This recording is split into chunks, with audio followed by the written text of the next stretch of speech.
A. Using this book. It's a good idea to have a routine when you use this book. For example, a weekly routine when you study a new unit for at least 30 to 45 minutes. A daily routine when you revise that unit. You may only need to revise for 5 or 10 minutes each time. B. Studying a new unit. When you are studying a unit for the first time, you need to be active when you are learning.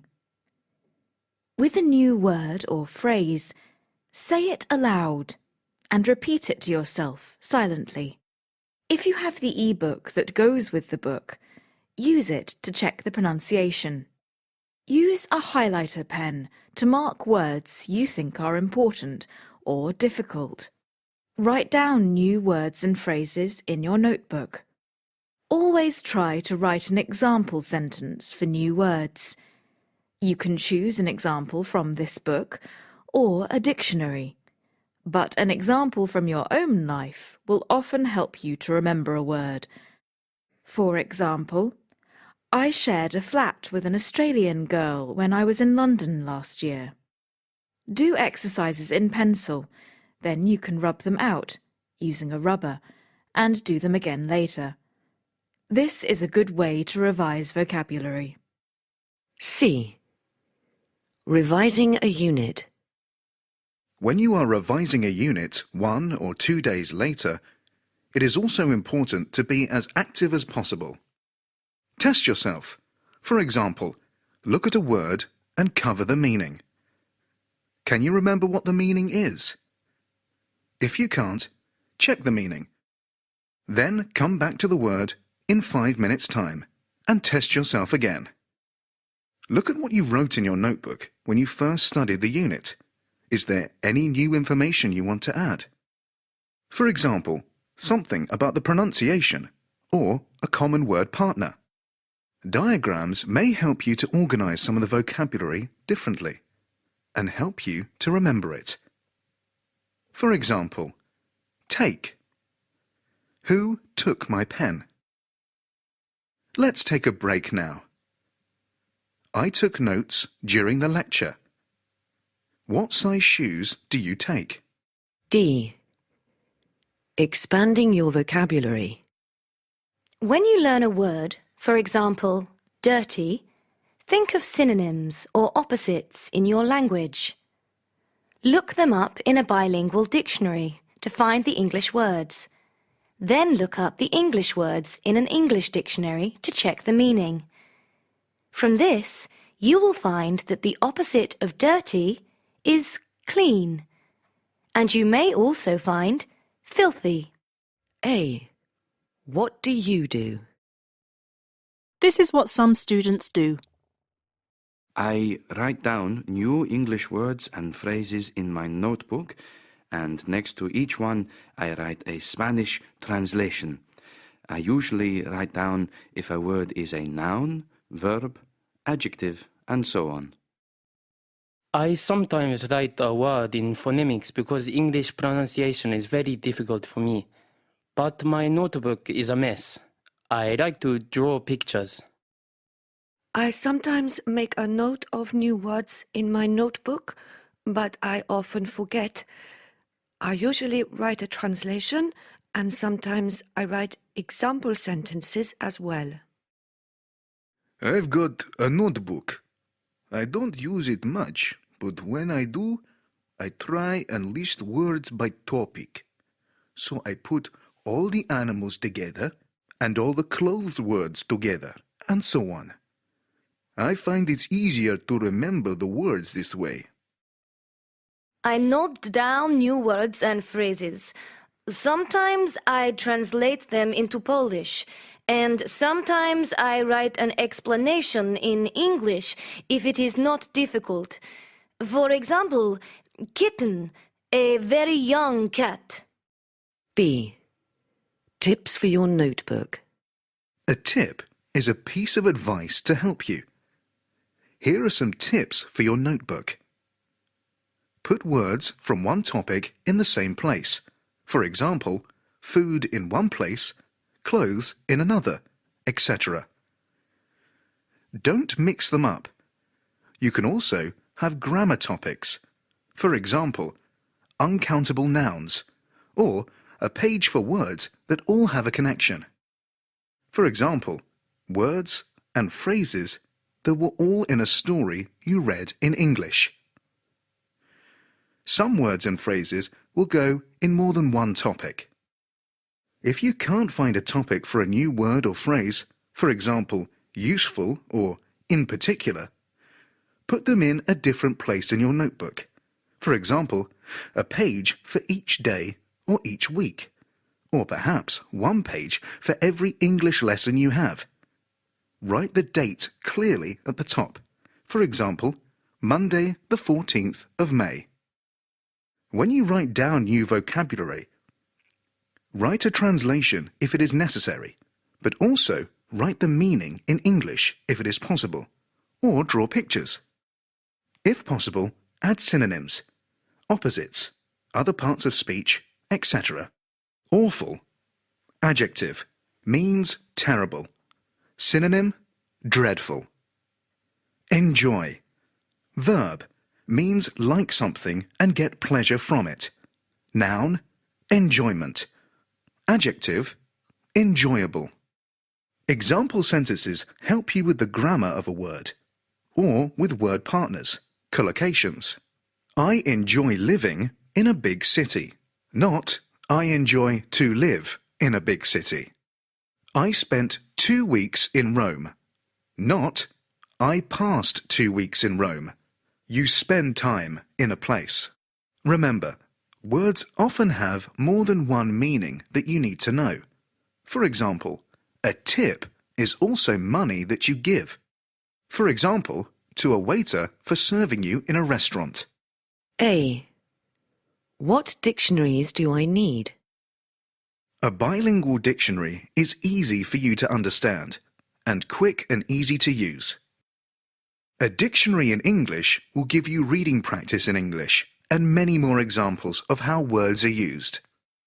If possible, use both. These are good dictionaries in English for your level, and most of them are available online. Cambridge Learners Dictionary, Oxford Word Power Dictionary, Longman Active Study Dictionary, Macmillan Essential Dictionary. B. Information in dictionaries. If you look up a word using the Cambridge Learners Dictionary, the information is shown like this. For example, the word fun. Pronunciation using phonemic symbols. A definition explains the meaning. Bold italics show common word partners. Part of speech. The letter U tells you that fun is uncountable. Fixed phrases using the word are shown in bold. Examples are in italics. C. Defining words. Defining words are words that dictionaries use when they define the words in the dictionary. Some of these are quite common. Emphasize. For example, my teacher has always emphasized the importance of writing down new words in a notebook. Relating to or connected to or with.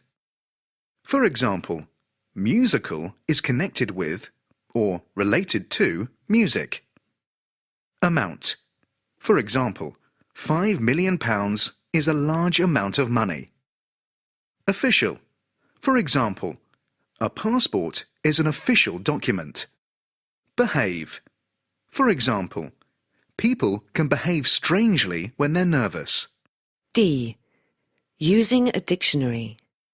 When you use a dictionary to check the meaning of a word, put a tick next to it. Each time you return to a page with a tick, see if you remember the word. When you meet a new word or phrase in a text, first try to guess the meaning. Then use a dictionary to see if your guess was correct. Don't just read the dictionary definition. Example phrases and sentences show you how a word or phrase is used, and they help you to understand the meaning more clearly. If you look up a word in a bilingual dictionary and get 2 or 3 different translations, check these words in an English dictionary to see which translation is the best one for the situation. Remember that many words have more than one meaning. The first meaning in the dictionary is not always the one you want. You may need to read through the different meanings. A. Parts of speech. I have a brown leather chair by the window, and I often sit there in the morning to listen to music. In the sentence above, I is a pronoun. Chair, window, morning, and music are all nouns. Have, sit, and listen are verbs. Brown and leather are adjectives. Often is an adverb. By is a preposition. The is a definite article. A is an indefinite article. And is a conjunction or link word. Here are 2 more examples. We saw an elephant at the zoo yesterday. Elephant and zoo are nouns. Saw is a verb. At is a preposition. An is an indefinite article. The is a definite article. It was a cold night, so I walked quickly. Was and walked are verbs. Cold is an adjective. Night is a noun. Quickly is an adverb. So is a link word. B. Grammar. When you are learning vocabulary, you need to know certain things about different words. For example, if nouns are countable. For example, books, apples, chairs. Or uncountable. For example, information, not informations. Advice, not advices. With verbs, you need to know if they are regular. For example, work, live, etc. Or irregular. For example, go, went. Take, took. You will also need to learn the grammar of phrasal verbs. For example, take something off, wake up. You also need to learn certain groups of words as phrases. For example, at the moment, never mind, see you later. C. Word building. In the word uncomfortable, UN is a prefix and ABLE is a suffix. Other common prefixes include IN and DIS. For example, incorrect and dislike. Common suffixes include MENT and IVE.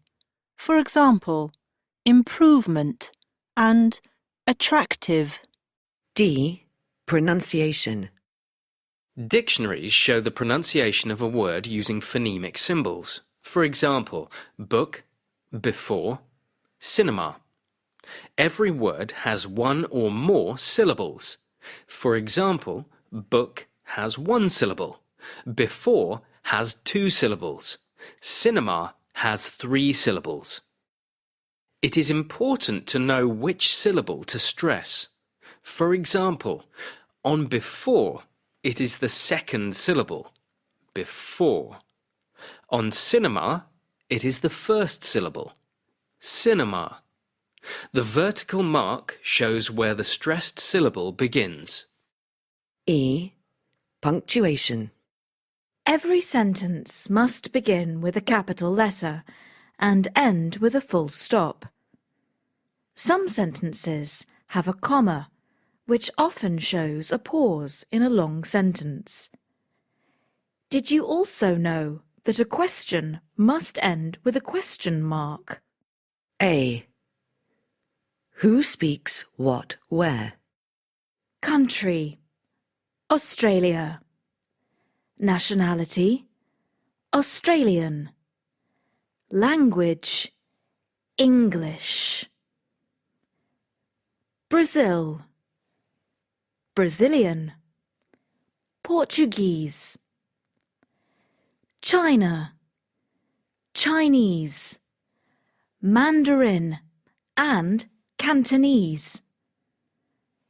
Egypt: Egyptian. Arabic. France: French. French. Germany: German. German. Greece: Greek. Greek. Israel: Israeli. Hebrew. Italy: Italian. Italian. Japan: Japanese. Japanese. South Korea: Korean. Korean. Poland: Polish. Polish. Russia: Russian. Russian. Saudi Arabia: Saudi Arabian. Arabic. Spain: Spanish. Spanish. Switzerland: Swiss. Swiss German, French, Italian. Thailand: Thai. Thai. Turkey: Turkish. Turkish. The UK: United Kingdom. British. English. The USA: United States of America. American. English. The UK is England, Scotland, Wales, and Northern Ireland. I come from Argentina, so I'm Argentinian, and my first language is Spanish.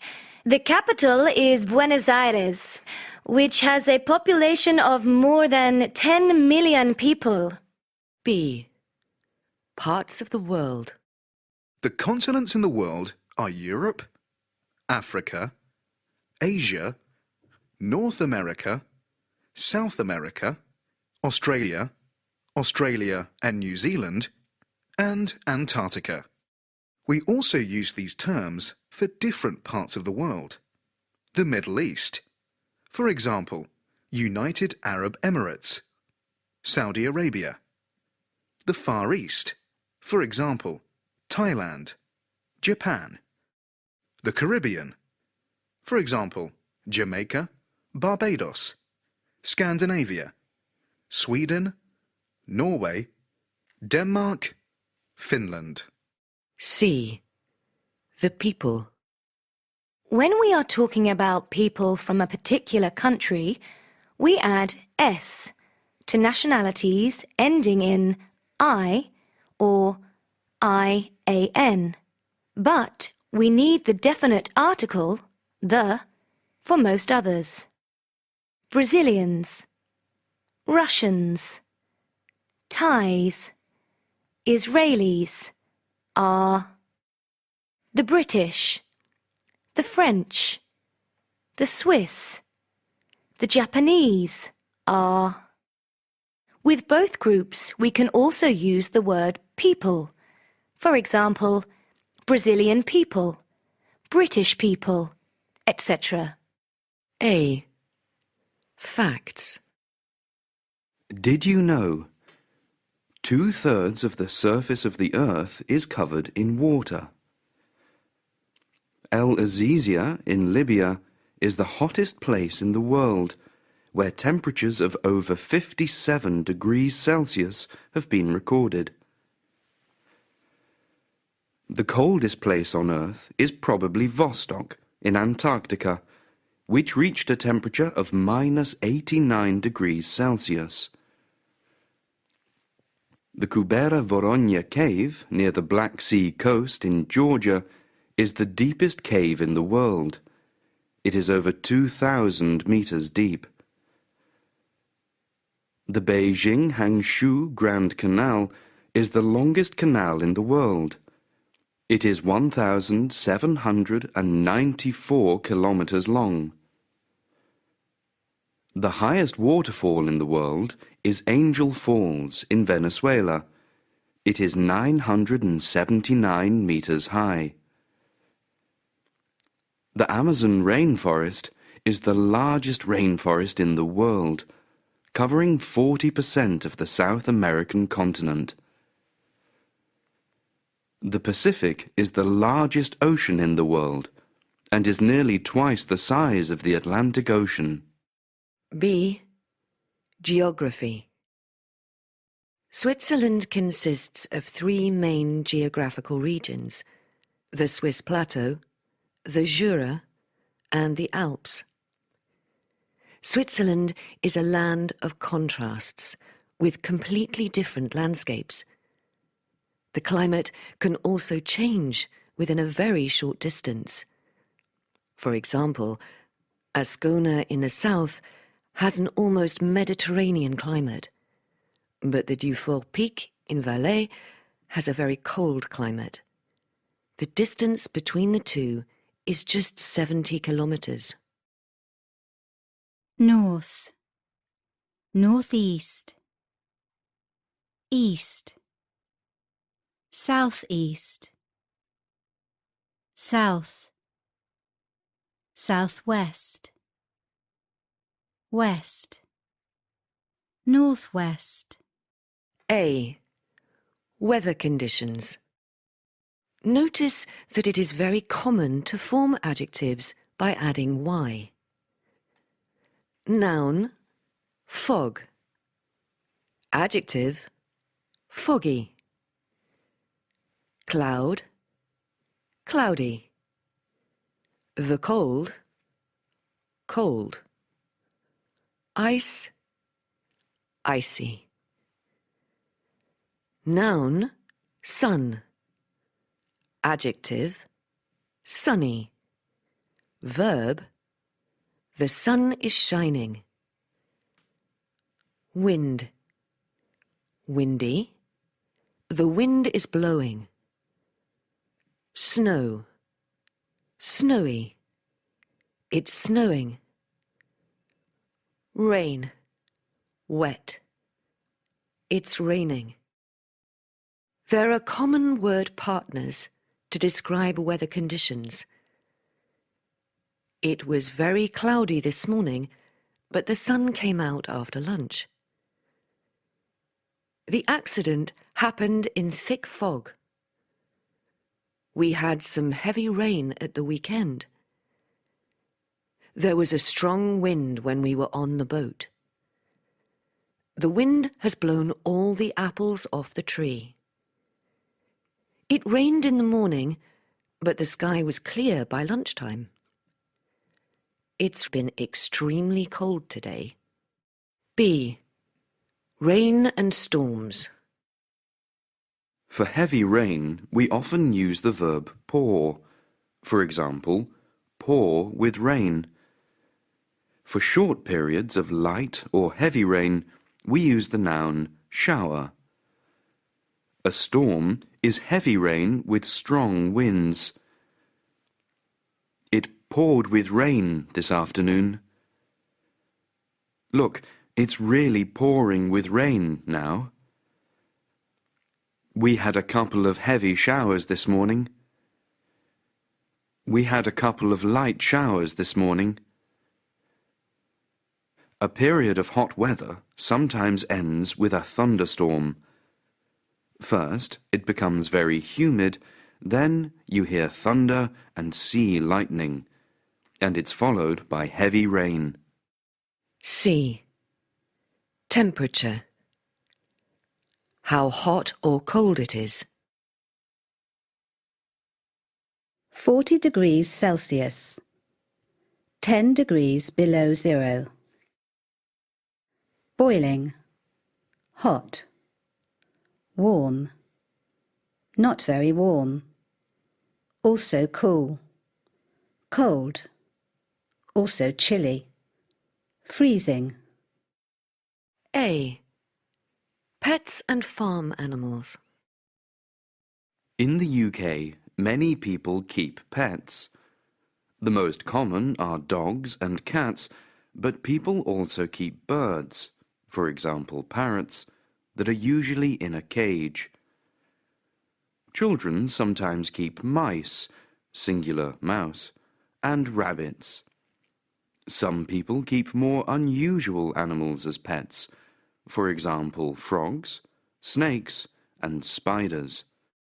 Cage, parrot, rabbit, mouse, donkey, snake, frog, bull, spider, goat.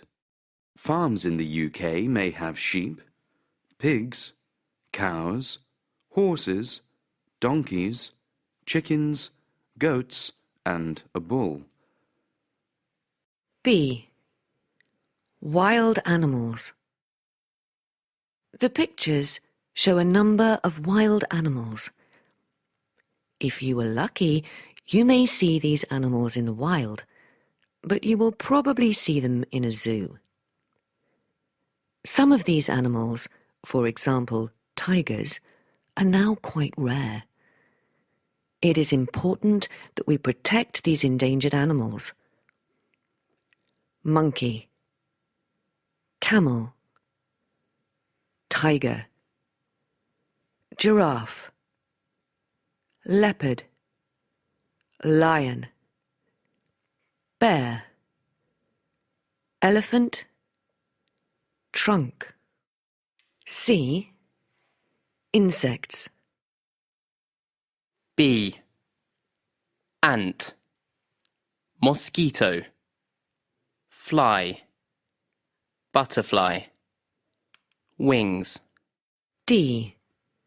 Sea creatures. Many different creatures live in the sea. Whale, dolphin, shark, octopus. A. Parts of the body. The outer part of the body is covered in skin.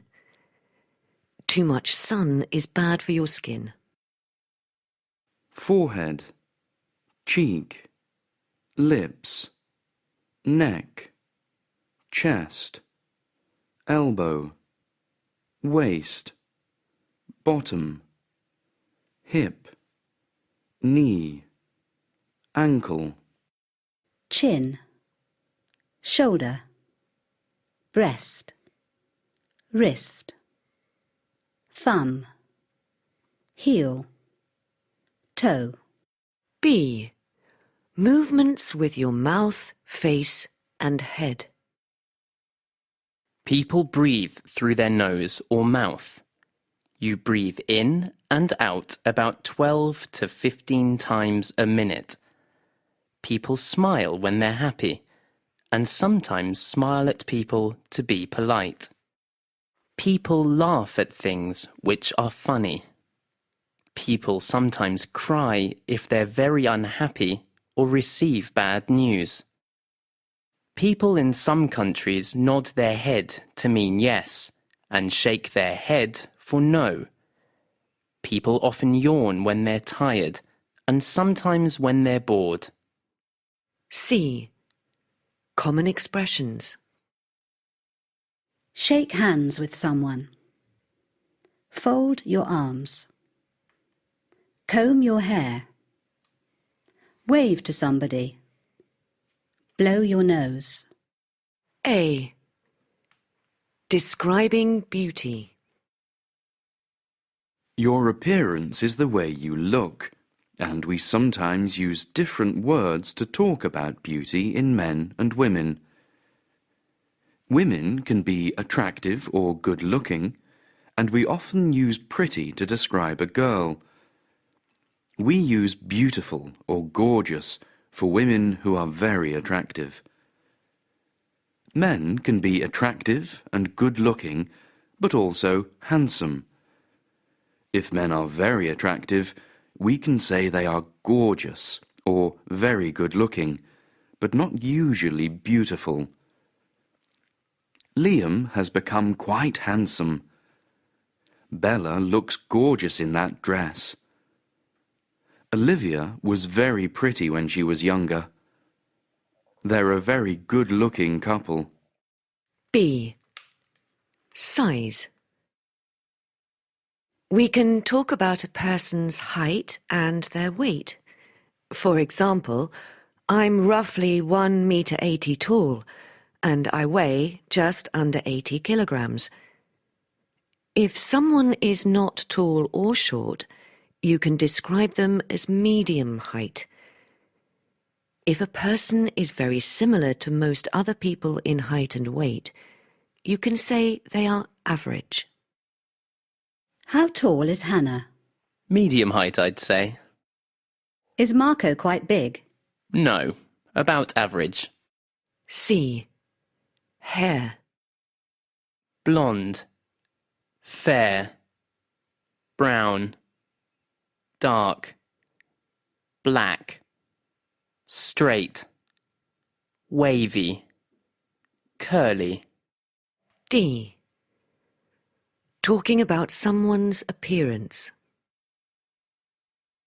What does Sophia's boyfriend look like? He's blonde and quite good looking. Is he tall? Tallish, but he's got broad shoulders. He looks very athletic. I think he does a lot of sport. Is he quite smart? Yeah, he dresses quite well. A. What are you like? Describe your character. Choose the number that describes you. For example, in the first line, 1 means very positive. 3 means not very positive or negative. 5 means very negative. I think I'm very positive. I'm quite a negative person. I'm usually reliable. I'm quite unreliable. I'm quite confident. I'm quite shy. I'm hard-working. I'm quite lazy. I have a good sense of humour. I'm usually quite serious. I'm usually quite patient. I'm quite impatient. B. Opposites. Positive, generous. Negative, mean. Honest, dishonest. Clever, intelligent. Stupid.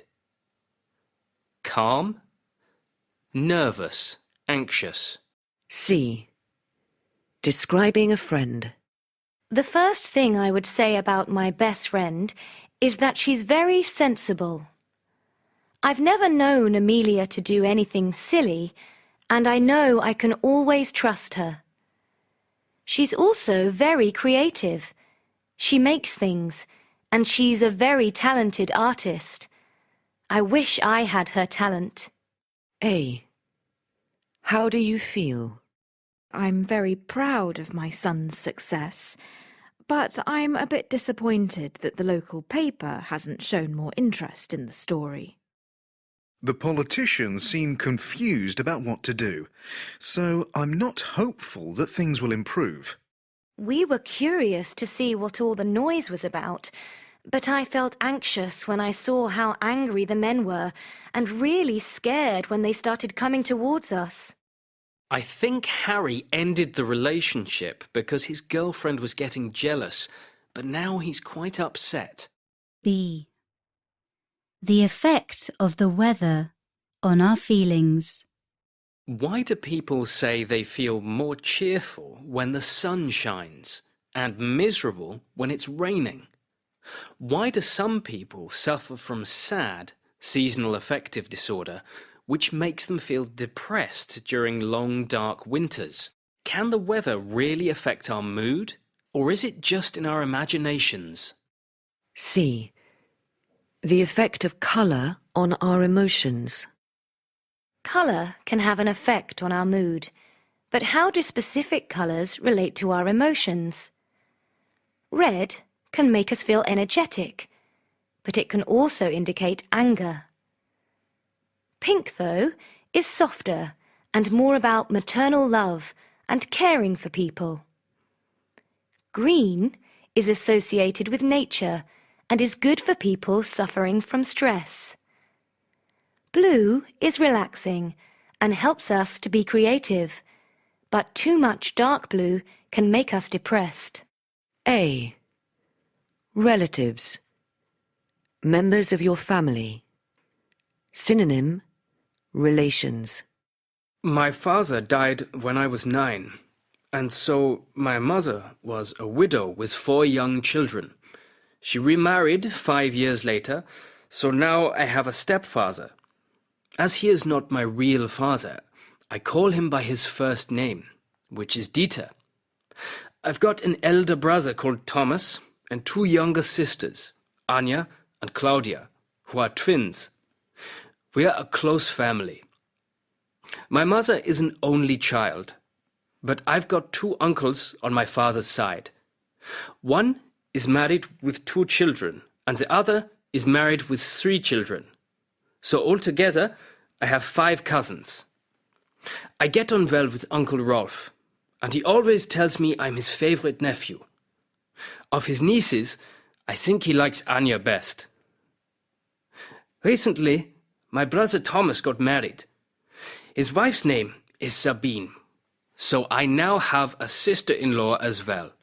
B. Friends. My best friend is Florian, an old school friend.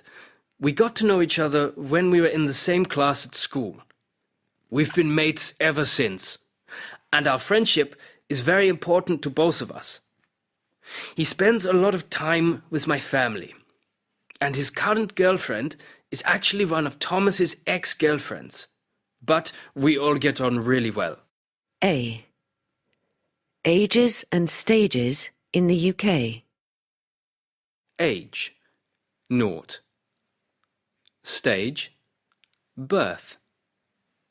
Up to 12 months, a baby.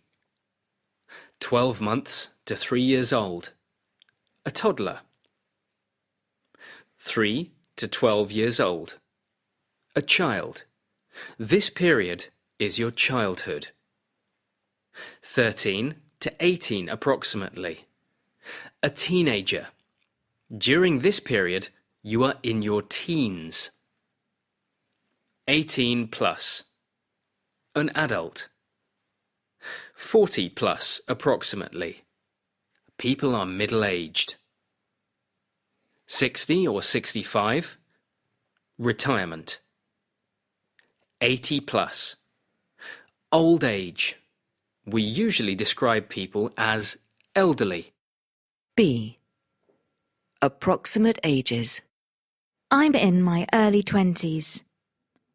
My parents are in their mid-50s. My grandmother is in her late 70s. My grandfather is nearly or almost 80. My English teacher's approximately or roughly 30. C. Past and present. My grandmother's name was Mary. She's dead now. She died about 10 years ago when I was in my teens, but I remember her well. She was brought up on a farm in Wales, and her parents were very strict. As a teenager, they didn't allow her to listen to the radio or go to parties in the village.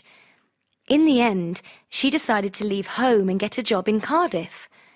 At first, it wasn't easy, but she managed to find work, and she also met the man who became her husband, my grandfather. My mother was born 4 years later.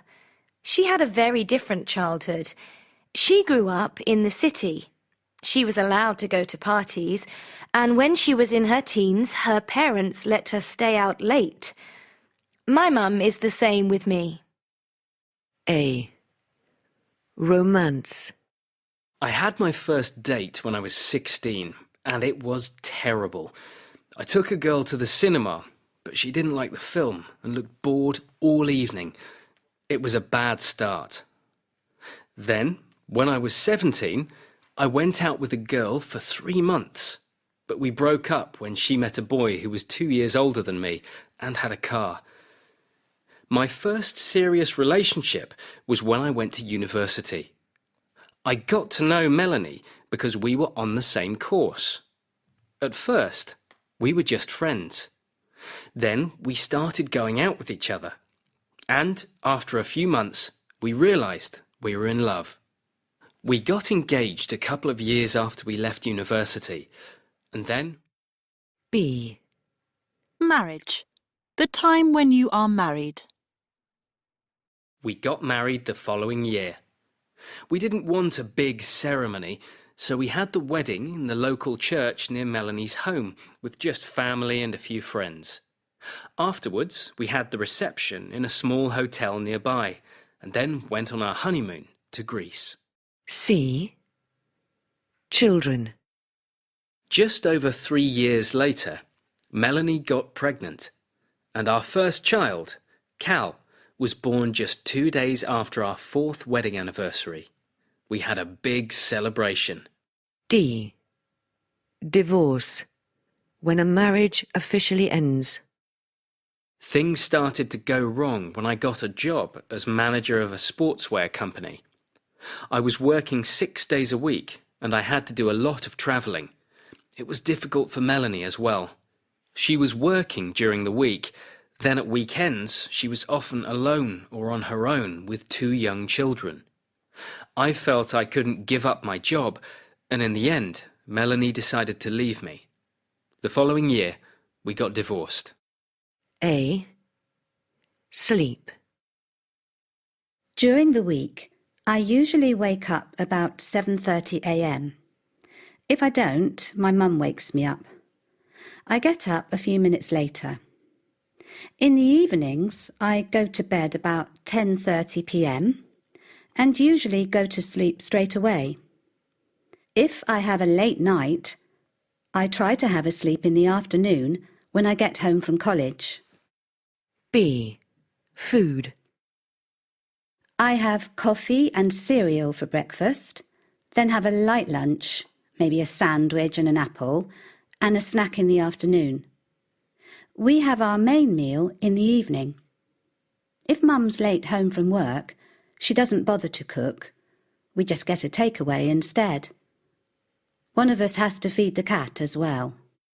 C. Bathroom routines.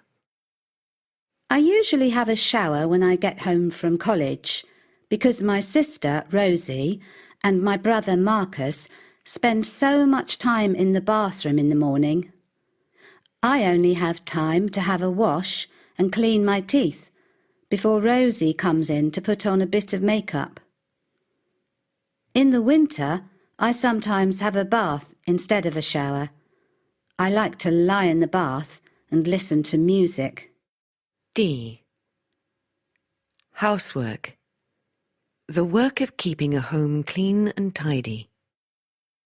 Fortunately, we've got a cleaner who does a lot of the housework, and that includes doing my washing. But I still have to make my bed and do some of my ironing, and I sometimes do the shopping with Mum. E. Spare time.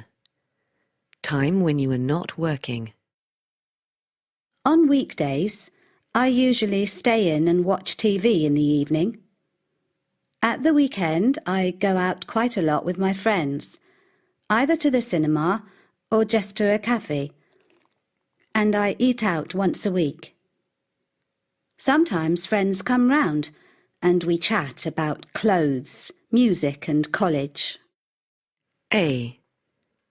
Location. The place and position of something.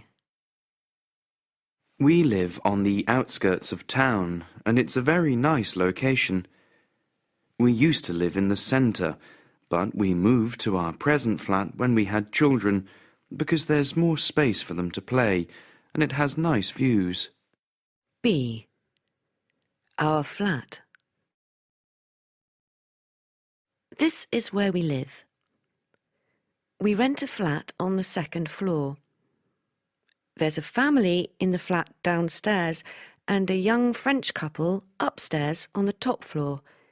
It's a modern block of flats and it's quite good, although the lift is small and there's no air conditioning. Top floor. Second floor. Balcony. Ground floor. Steps. Front door. First floor. C. A house in the country. My parents own a cottage. It's a charming house and has lots of character, but like many old buildings, it's quite dark, quite difficult to heat, and it doesn't have central heating. A. Different homes. When we first got married, we lived in a one-bedroom flat with a small kitchen, a living room and a bathroom. When our first child was born, she had to share our bedroom. Now we live in a 4-bedroom house. Our bedroom has an ensuite bathroom. Our 2 teenage children have their own rooms. We have a spare room for guests and another bathroom. Downstairs, there's a living room, a dining room and a study. We've also got a lovely big kitchen with a fridge freezer, a cooker with 2 ovens and a dishwasher. Next to it, there's a small utility room where we keep the washing machine. Microwave. Tap. Kettle. Tiles. Freezer. Cupboards. Sink. Oven. Cooker. Fridge. B. Choices. When you decide between 2 or more possibilities. What do you prefer? Some people like big, soft sofas with lots of cushions. Some people like firm armchairs. Do you like a wooden floor with a rug or a carpet? Curtains or blinds? A duvet or a sheet and a blanket? 1 pillow or 2? A. Notes and coins. In the UK, the currency is sterling. In America, it is the dollar. In much of Europe, it's the euro. Notes. For example, £10, 20 euros, a £10 note, a €20 note. Coins in the UK. For example, 50 pence, usually spoken as 50p, a pound, a 50 pence piece, but a £1 coin. B.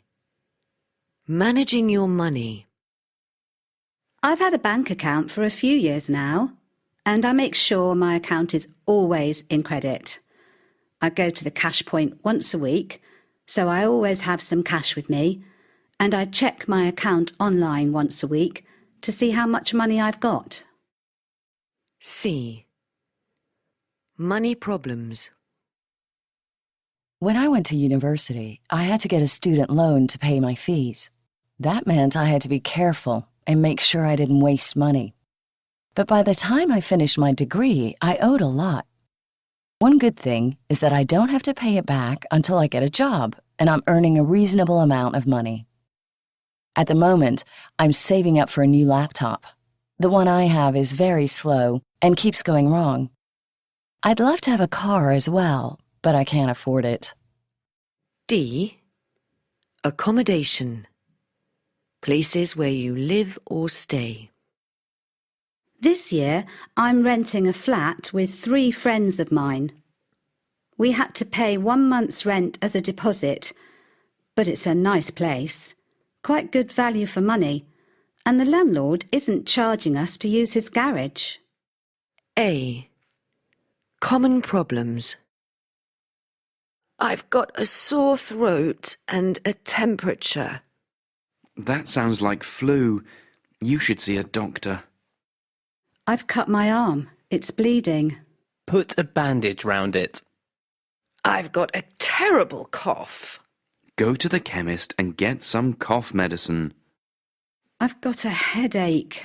Take some tablets or pills for the pain. I feel sick. Go to the bathroom, quickly. B. Describing pain. We can use different words to describe pain. An ache describes pain that is not always strong, but often continues. It is used with certain parts of the body. I've got a headache. Arya's got stomach ache. My dad suffers from backache. For other parts of the body, we often use pain. I've got a pain in my shoulder. I've got a pain in my foot. Ache can also be a verb to describe pain that continues for some time. By the end of the day, my feet were aching. For stronger or more sudden pain, we usually use the verb hurt. My throat hurts when I speak. I hit my leg on the table and it really hurts. I hit my leg on the table and it's very painful. C. Serious illnesses. For serious illnesses, you will probably go into hospital. A person who stays in hospital is called a patient. Many patients need an operation. Lung cancer can be caused by smoking. Heart attacks can happen very suddenly. Hepatitis is a disease affecting the liver. A. Smart, stylish, and casual. I think the woman looks stylish. The man is smartly dressed. The boy's clothes are more casual. Earring, top, necklace, bracelet, ring, skirt, tights, boots. Tie, collar, sleeve, scarf, button, suit, pocket, cap, t-shirt, rucksack, jumper, sweater, zip, jacket, jeans, trainers. B. Verbs and phrases used with clothes. As soon as I get up, I have a shower and get dressed. I don't eat breakfast. I have to wear a suit and tie to work, but I usually take off my tie before lunchtime. I prefer jackets with a zip. It's easier to undo a zip, and it's also much quicker to do it up. I think I look good in black because dark colours suit me. When I get home from work, I usually change into a pair of jeans. A. Fashion. Fashion. Which are you? I usually shop with a friend. I always try on clothes before I buy them. I sometimes buy clothes that don't suit me just because they're fashionable. If I buy trousers or a skirt, I buy a shirt or top to go with it at the same time. My wardrobe is full of clothes that I buy and hardly ever wear. I like to buy designer labels, even though they're more expensive. I like wearing fashionable clothes, but the price has to be reasonable. I never buy clothes just because they're in fashion. I like to dress in clothes that are casual but still look quite fashionable. I'm always happy with what I've got on. B. In a clothes shop. A shop assistant is serving different customers. Can I help you? No, I'm being served, thanks. Do you need any help? Yes, I've just tried on this jacket in a size 12, and it didn't really fit me. It's a bit tight. Have you got it in a bigger size? We have got a size 14, but not in pink, I'm afraid. Oh, that's a shame. OK, I'll leave it. Thanks. OK, I'm sorry about that. Can I help you? Yes, I'm looking for a skirt, and this looks nice. Can I try it on? Yes, of course. The changing rooms are down there. A. In a supermarket. Sweets. Basket. Shelves. Checkout. Trolley. How do supermarkets make us spend more money? They put fresh bread, as it smells lovely, near the entrance to make us feel hungry, and hungry shoppers spend more. They also rearrange things and put them in different places. This makes us spend more time in the store, and that means spending more money. They put sweets and chocolate near the checkout, so it is easy to add bars of chocolate to our basket or trolley while we are waiting in the queue. And they put the most expensive items on the middle shelves, where you are more likely to see them. And be careful of special offers. For example, 3 for the price of 2. People often buy more than they need and throw away half of it. B. Shopping centres and street markets. Some people like modern shopping centres because everything is under one roof and it's convenient. There's a wide range of shops, and if there is anything wrong with something you buy, the shop will replace it or give you a refund. Other people prefer going to street markets because they like the atmosphere you get from the different stalls. Food and clothes are usually cheaper in street markets. Sometimes you can try to agree a lower price for something you buy in a street market. We call this haggling. Of course, if you don't like what you buy in a street market, you can't normally take it back and get a refund. A. Fruit. Pineapple. Peach. Strawberry. Bunch of grapes. Olives. Pear. Melon. Lemon. Coconut. B. Vegetables. Beans. Peas. Onion. Garlic. Carrot. Mushrooms. Aubergine. Courgette. Pepper. Cabbage. Broccoli. Spinach. C. Salad. A salad is usually a mixture of uncooked ingredients. In Britain, it mainly has lettuce, as well as tomato, cucumber, onion, and other things. We often put salad dressing, usually oil and vinegar, or perhaps oil and lemon, on salad. D. Meat, fish, and seafood. Animal. Cow. Meat. Beef. calf, veal. Lamb, lamb. Pig, pork. Chicken or hen, chicken.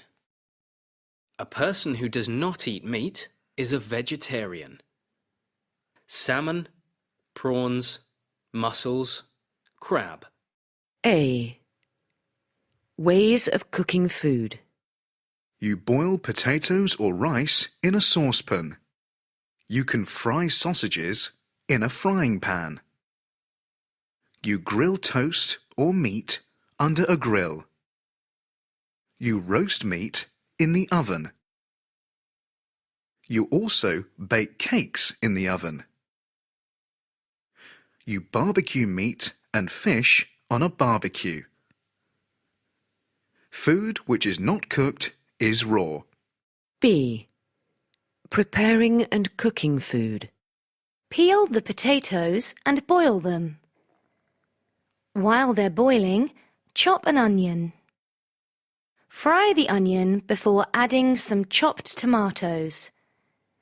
Then stir it all for a few minutes. C. What does it taste like? Chefs always taste the food while they are cooking. I don't like the taste of too much garlic. I tried the soup and it tasted a bit strange. Michelle's food is very tasty.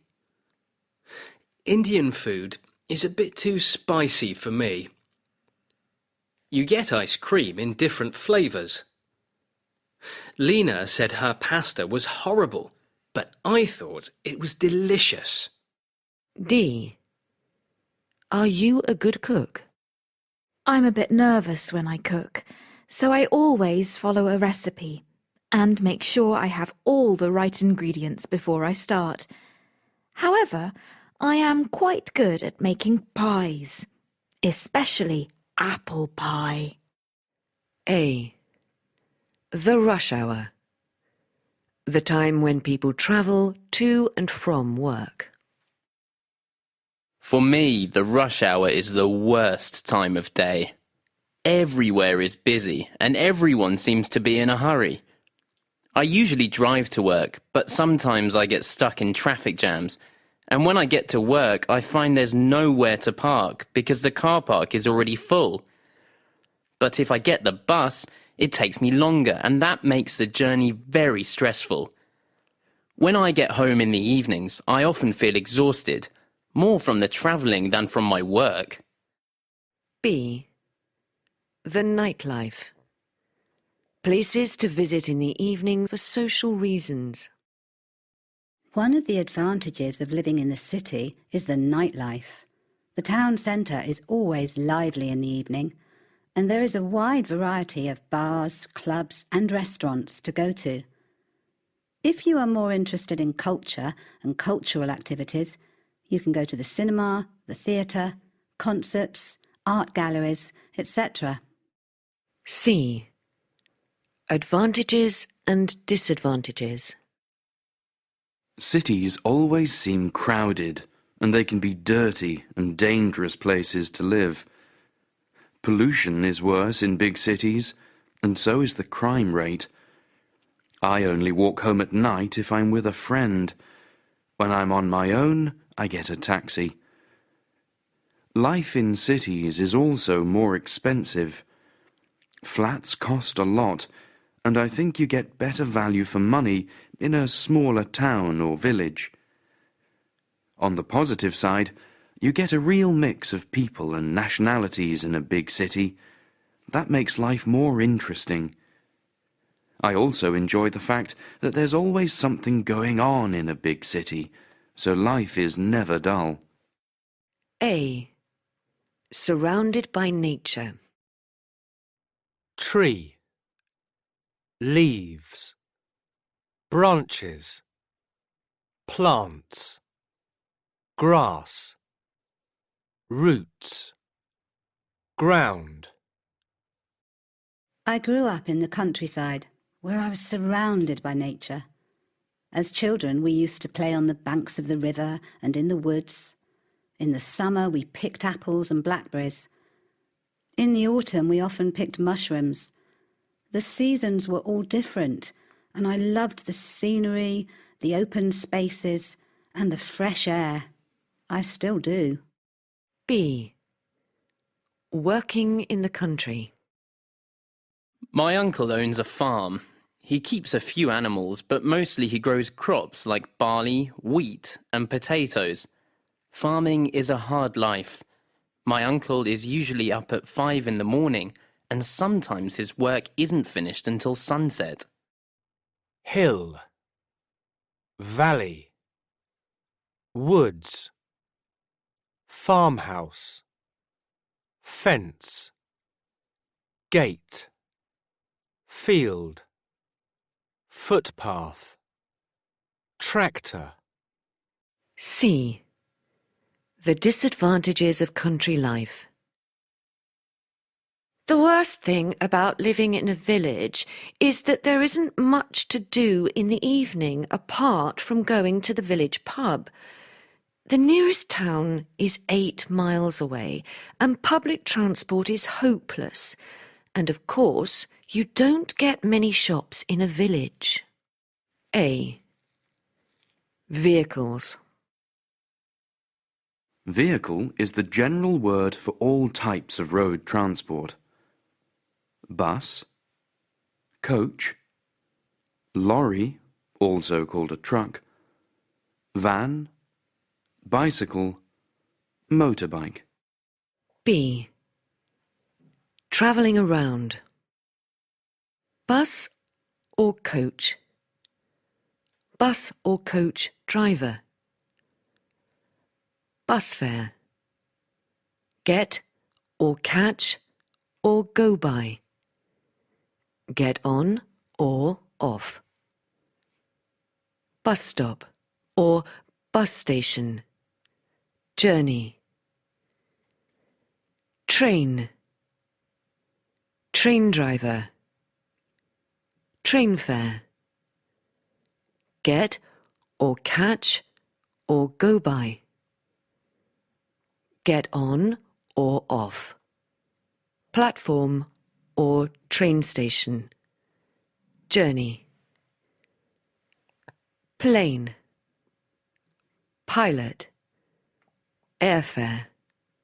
Fly. Get on or off. Airport.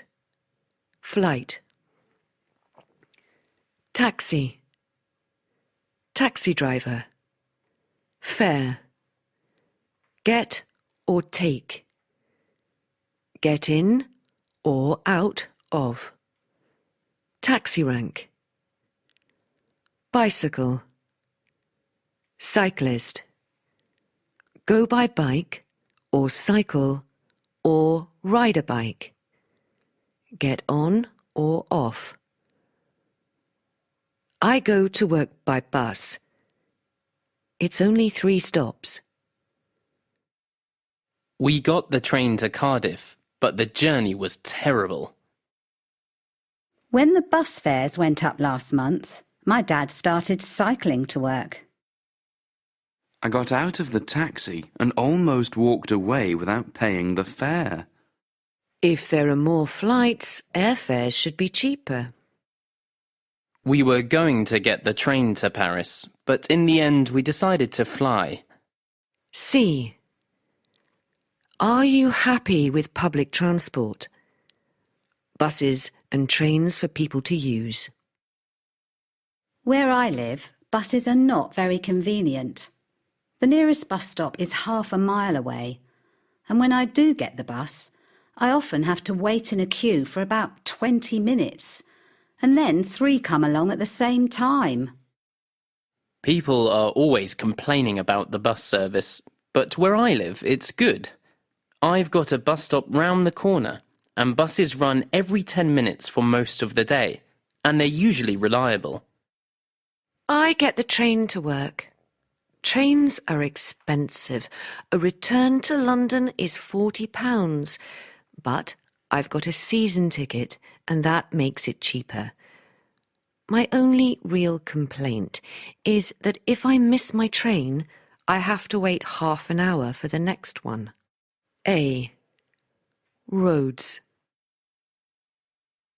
Traffic lights. Road junction. A bend in the road. This road bends to the right. Pedestrian crossing. Road signs. No overtaking. Speed limit. Motorway. Bridge. Inside or slow lane. Outside or fast lane. B. Finding your way. Yesterday, I got lost on my way to the airport. I decided to use side roads and go via the village of Pensford, but I took the wrong turning just before I got there, and I ended up in a supermarket car park. Fortunately, I was able to ask someone the way, and a very kind woman directed me to the A38, where I could then follow signs for the airport. C. An accident. I saw an accident this morning on the main road into town. A pedestrian, a young boy, stepped off the pavement and into the road just as a car was approaching. The driver braked, but the car swerved and crashed into a parked car on the opposite side of the road. Fortunately, the driver wasn't injured, but both cars were quite badly damaged. A. Notices. Out of order. On a machine that is not working. For example, a vending machine. No vacancies. In the window of a hotel. It means the hotel is full. Sold out. Outside a theatre, it means all the tickets have been sold. Free admission. Outside a museum. It means you can go in free. B. Do this. Please queue other side. Wait in a line on the other side of this notice, for example, in a bank or post office. Keep right. Stay on the right side, for example, on the underground. Keep off the grass. Do not walk on the grass. Silence. Examination in progress. Be quiet. An exam is happening now. C. Don't do this. No parking. You cannot leave your car here. No entry. You cannot go in here. No exit. You cannot go out here. Please do not disturb. On a hotel door, leave me to sleep. Please do not leave bags unattended. Don't put a bag down and walk away. Do not lean out of the window. Please do not feed the animals. Do not give food to the animals. D. Warnings. Something that tells you that something bad may happen. Mind your head. Take care you don't hit your head on a low door. Mind the step. Be careful, there's a step. Fragile. Be careful, this parcel will break easily. A. Equipment and uses. DVD. DVD player. Socket. Plug.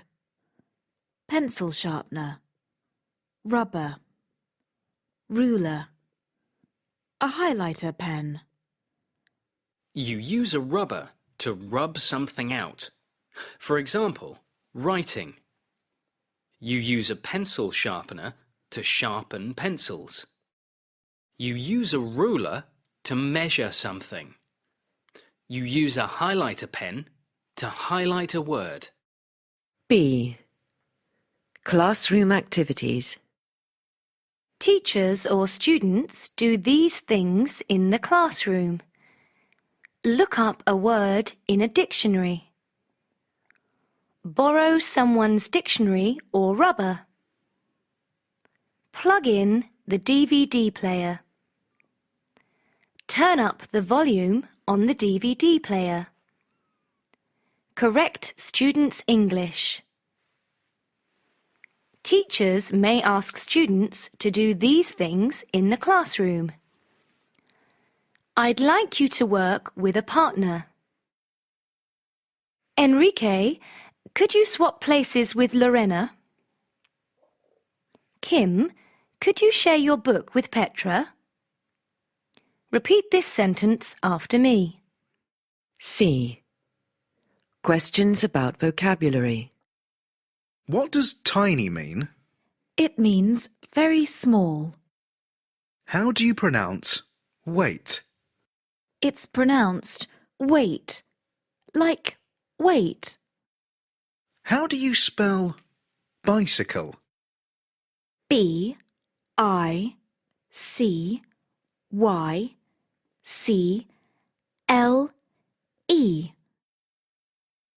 How do you use the word wow? We use it to show that we think something is fantastic or surprising. For example, wow, look at that car. Could you explain the difference between lend and give? If you lend something to someone, they have to give it back. If you give something to them, they can keep it. A. The school system.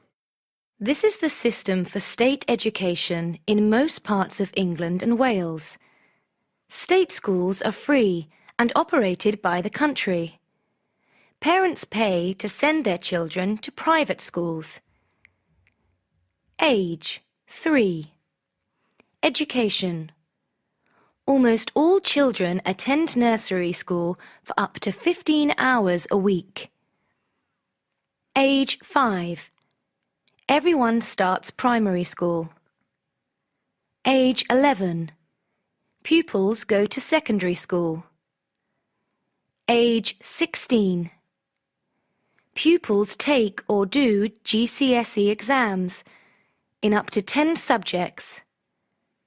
Then they can go to a college for vocational training, for example, hotel management or travel and tourism courses, or they can stay at school for 2 more years. Age 18.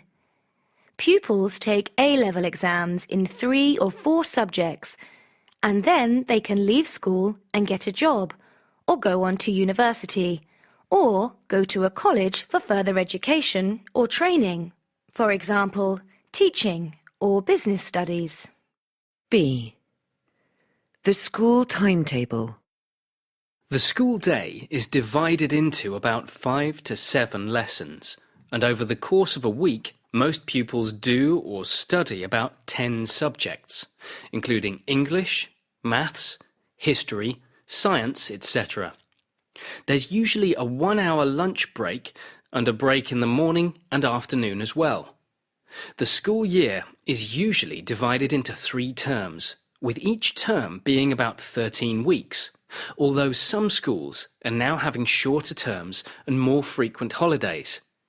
At the end of the school year, pupils usually take or do exams before they break up. After the summer holidays, they go back for the new school year. C. School rules. Instructions telling you what you must or must not do. In the past, schools generally had more rules, and if you broke the rules, you were punished. At my school, for example, pupils sometimes had to stay behind and write an essay. I used to get into trouble for wearing lipstick. I remember we had to call the male teachers Sir and female teachers Miss, and we had to wear a horrible uniform. Nowadays, the atmosphere is more relaxed. Older pupils can often dress the way they want, as long as they're reasonably smart, and the teachers are not as strict. A. How are they getting on? What progress are they making? This is what Nastya, an English teacher, thinks about some of her students. Jade has a wide vocabulary and speaks very accurately, but she needs to practice her speaking more in order to become more fluent. Angel is quite fluent, but his accent is not very good. In particular, he has problems with certain consonants. Jose has no problem making himself understood, but he needs to increase his vocabulary because at the moment it's quite basic. Olga is always willing to experiment with language. For that reason, she sometimes gets things wrong, but she learns from her mistakes and she's making a lot of progress. Andreas is a fantastic language learner. He picks things up very quickly, and he has a good ear for language. B. Examinations. My students are taking the Cambridge English First exam in June, and for some of them it will be hard work. I think Angel might fail, but he's doing his best, so with a bit of luck he might pass. I expect most of the others to pass. Andreas is a strong candidate, and I'm sure he'll get a good grade. I think Jade and Olga will also do well. At the moment, I'm trying to get through the course book so that we can do some revision. I think the most important thing is to do some exam preparation. Today, I want the students to do or write an essay. Most of them still find it difficult to write accurately, so I need to work on that with them. A. Subjects. You can do or study these subjects at university, but not always at school. Medicine, to become a doctor. Engineering, to become an engineer. Economics, to become an economist. Business studies, to become a businessman or woman and go into business. Law, to become a lawyer.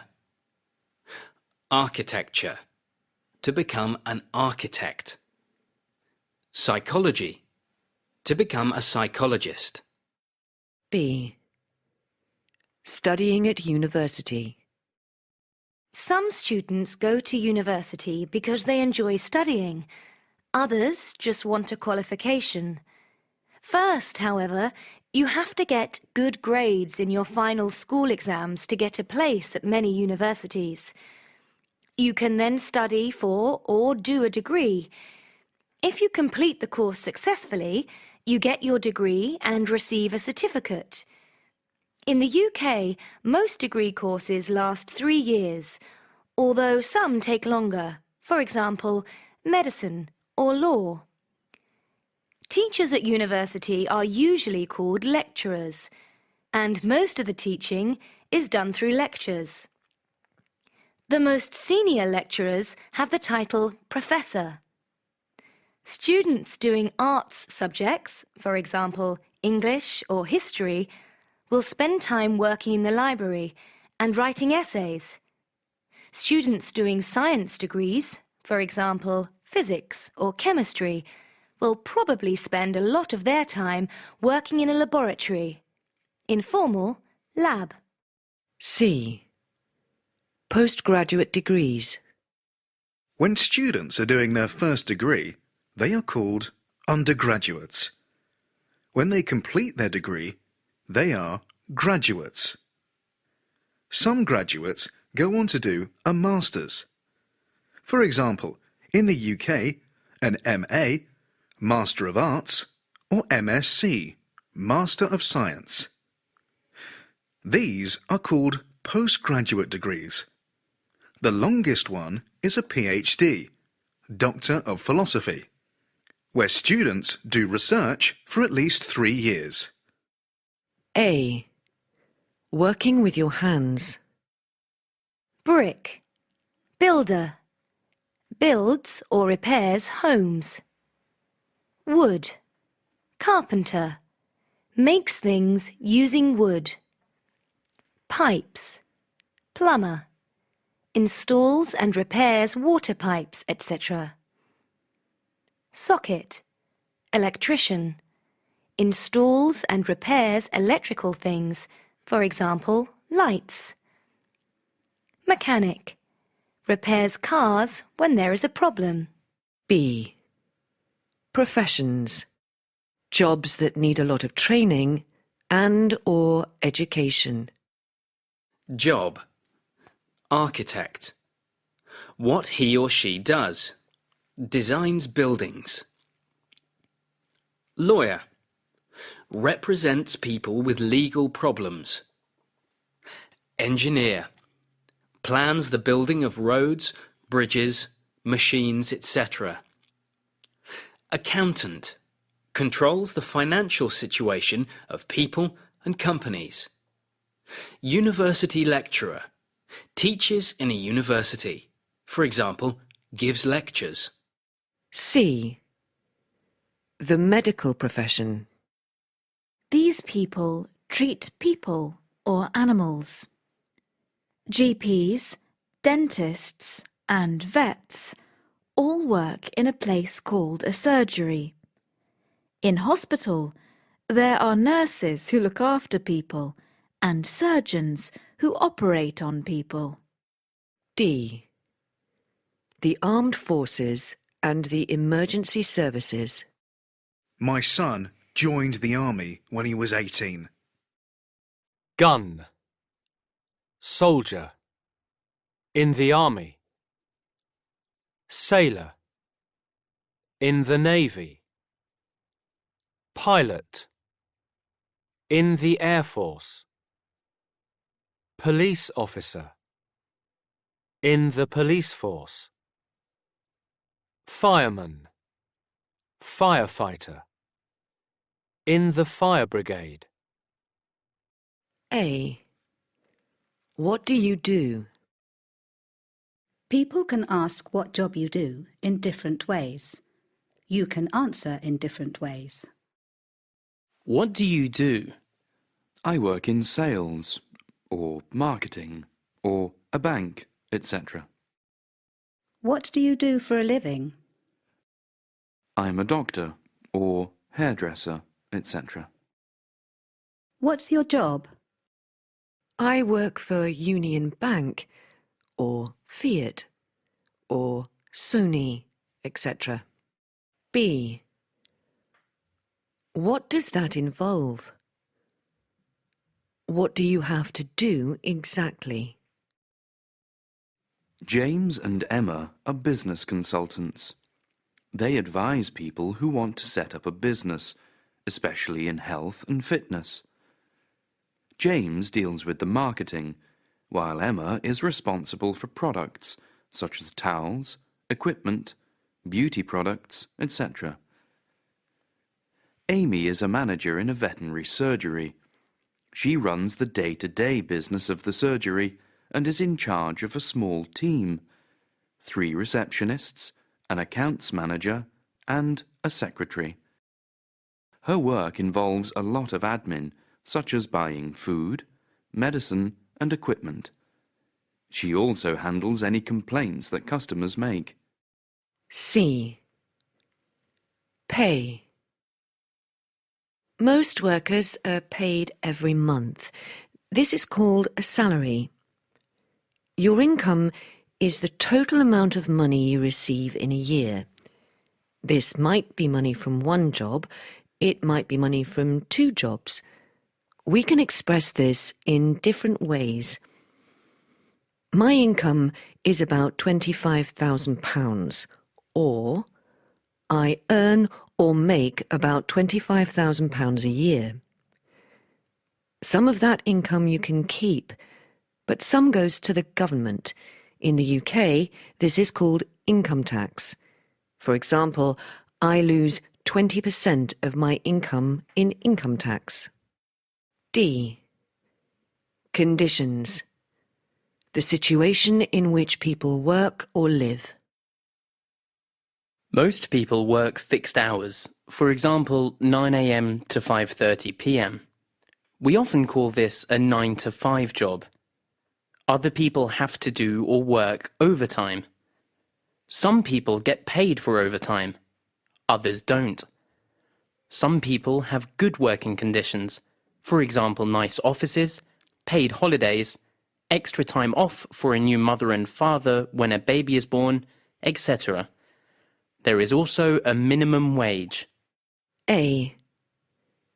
Getting a job. Finding a job.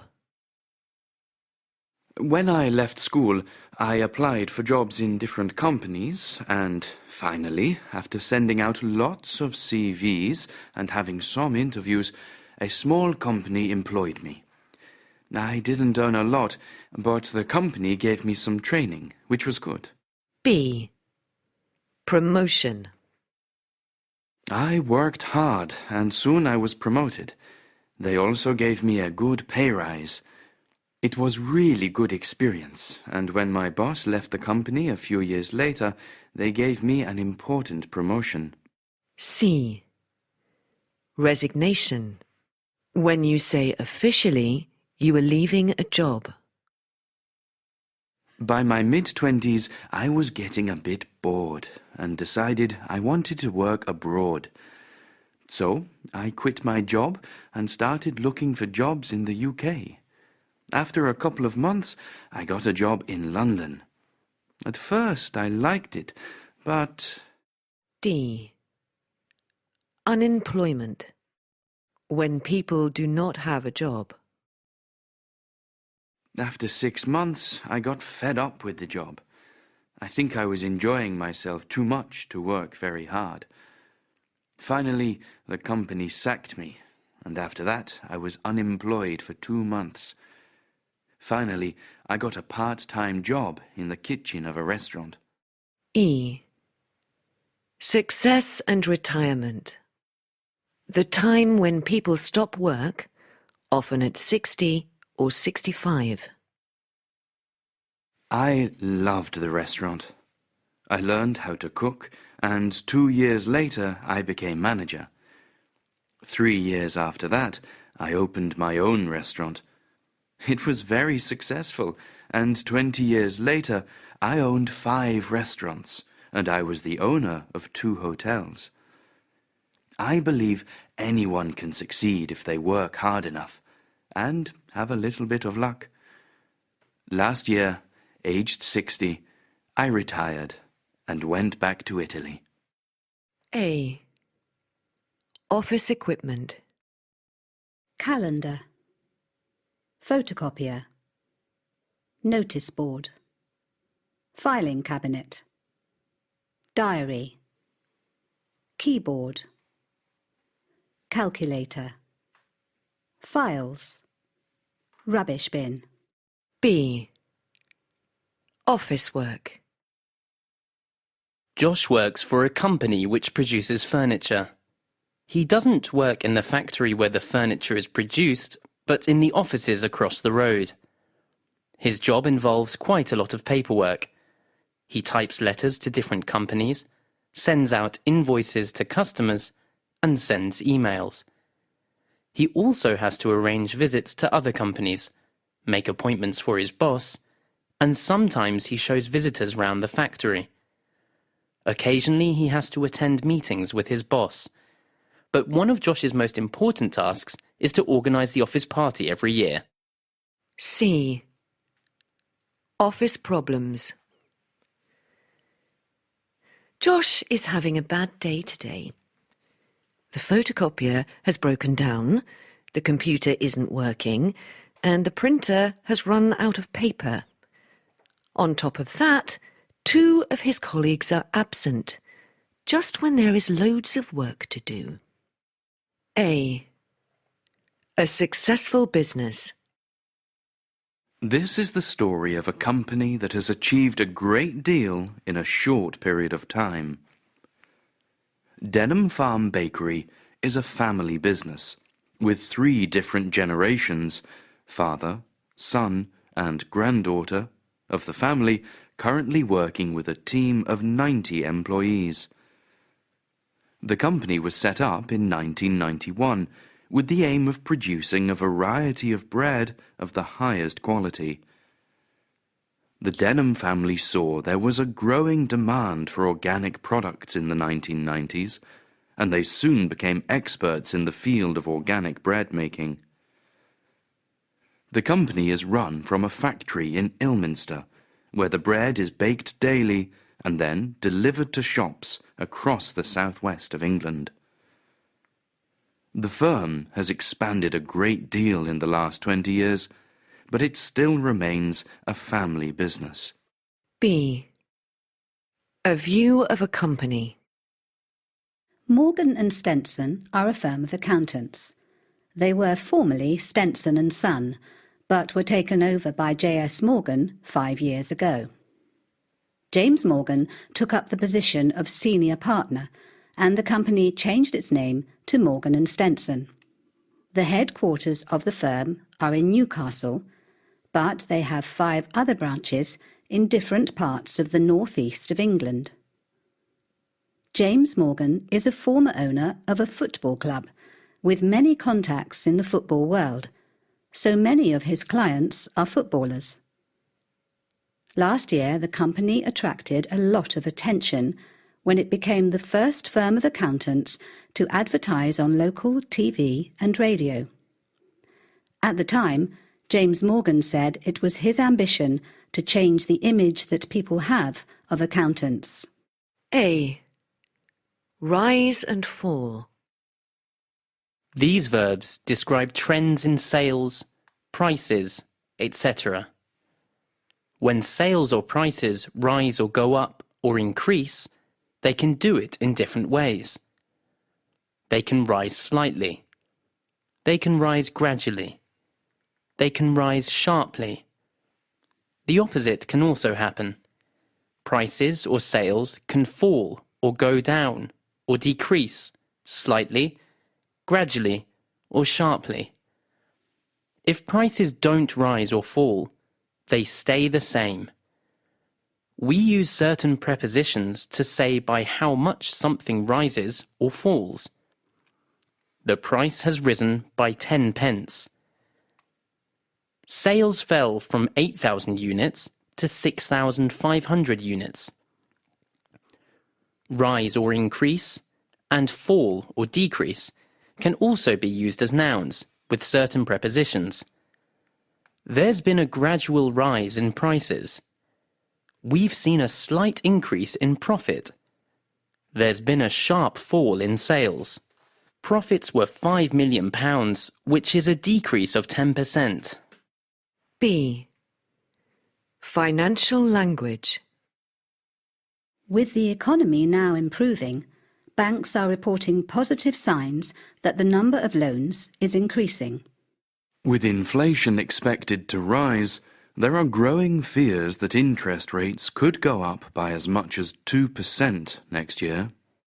Figures published yesterday show that trade between the 2 countries has now risen for the 5th year in a row.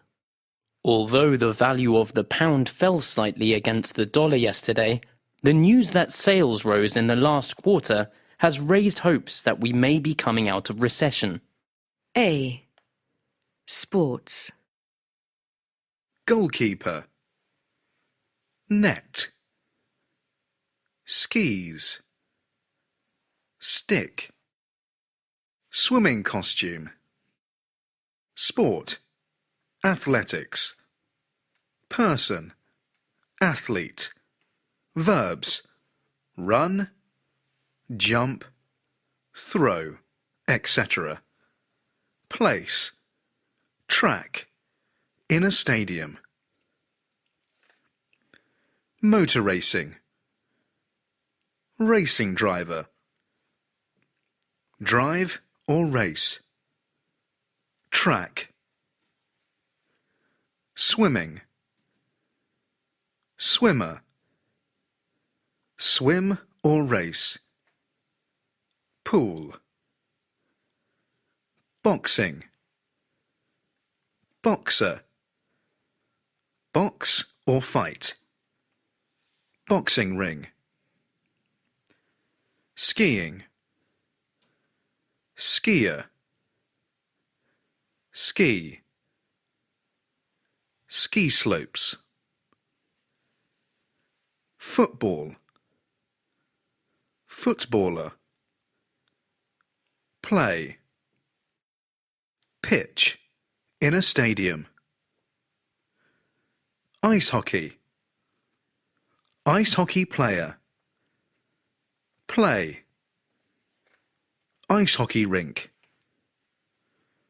golf, golfer, play, golf course,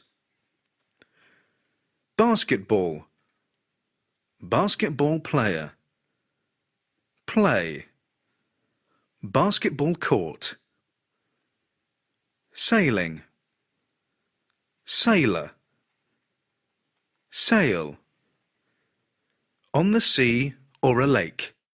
B. Leisure activities. Activities in your free time.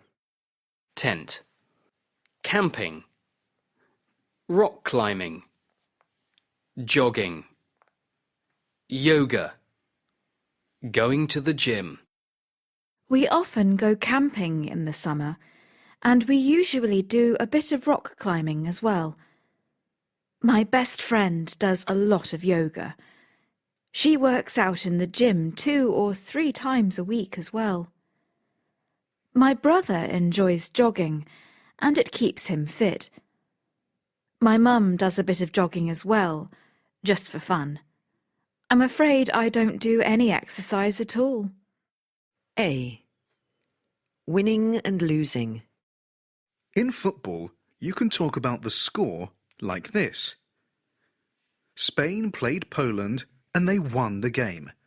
Poland lost the game. Spain won 2-0.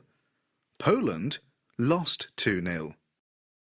Spain beat Poland 2-0, not Spain won Poland. Poland lost 2-0 to Spain.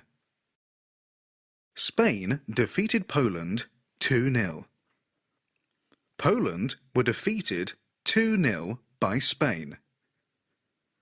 Spain and Italy drew 1-1, or it was a 1-1 draw between Spain and Italy. B. Competitions. A competition is an organised event in which people try to win something by being the best, the fastest, etc.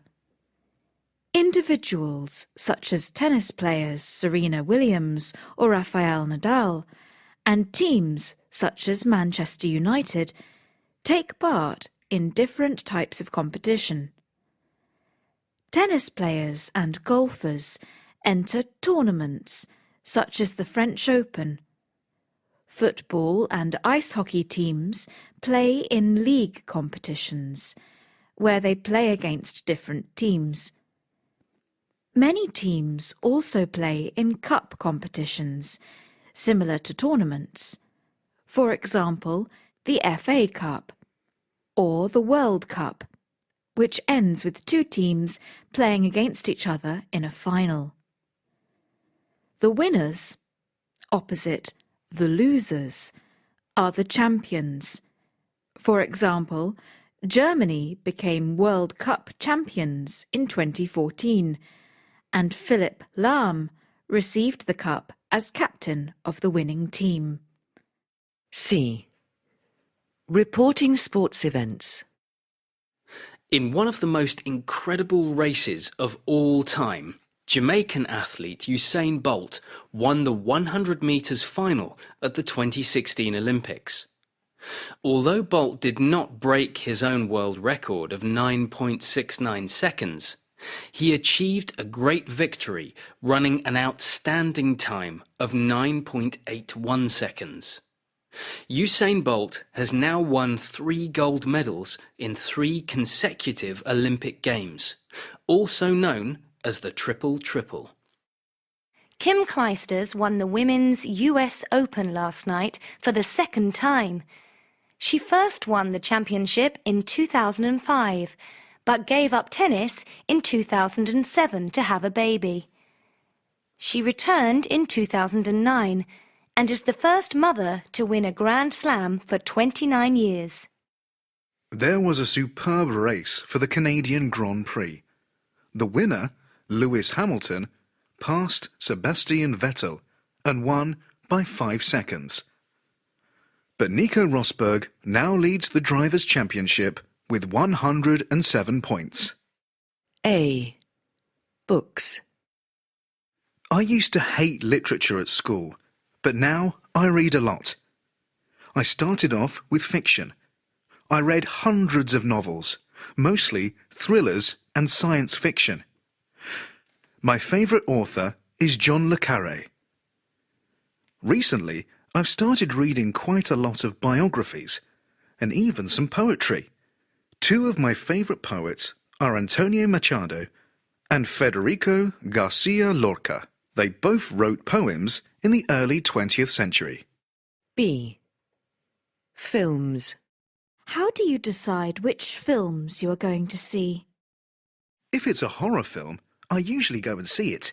I love horror films. If a film gets good reviews, then I often go and see it. If there's a big star in it, then I am more likely to see it. I don't normally go and see films if I don't recognise the names of the actors. I'm not interested in films that are serious or complicated. I only go to the cinema for entertainment. I like comedies, and especially romantic comedies. I'll go and see anything that Ashton Kutcher is in. I look to see what's on and go to anything that I fancy seeing. For me, the film director is the most important thing. I always go and see the latest film by directors I really like, such as Ben Affleck. A. Musical taste. The type of music that you like. People's taste in music is different. I like pop music. My brother likes folk music. And my dad prefers classical music. My brother and I like going to concerts to see groups perform live. My dad just listens to music at home. He isn't interested in live performances.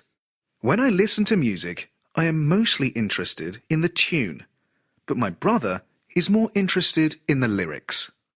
B. Musical instruments and musicians. Piano. Pianist. Cello. Cellist. Guitar. Guitarist. Saxophone. Saxophonist. Keyboard. Keyboard player. Violin. Violinist. Trumpet. Trumpeter. Flute. Flautist. Drums. Drummer. Bass guitar. Bass guitarist.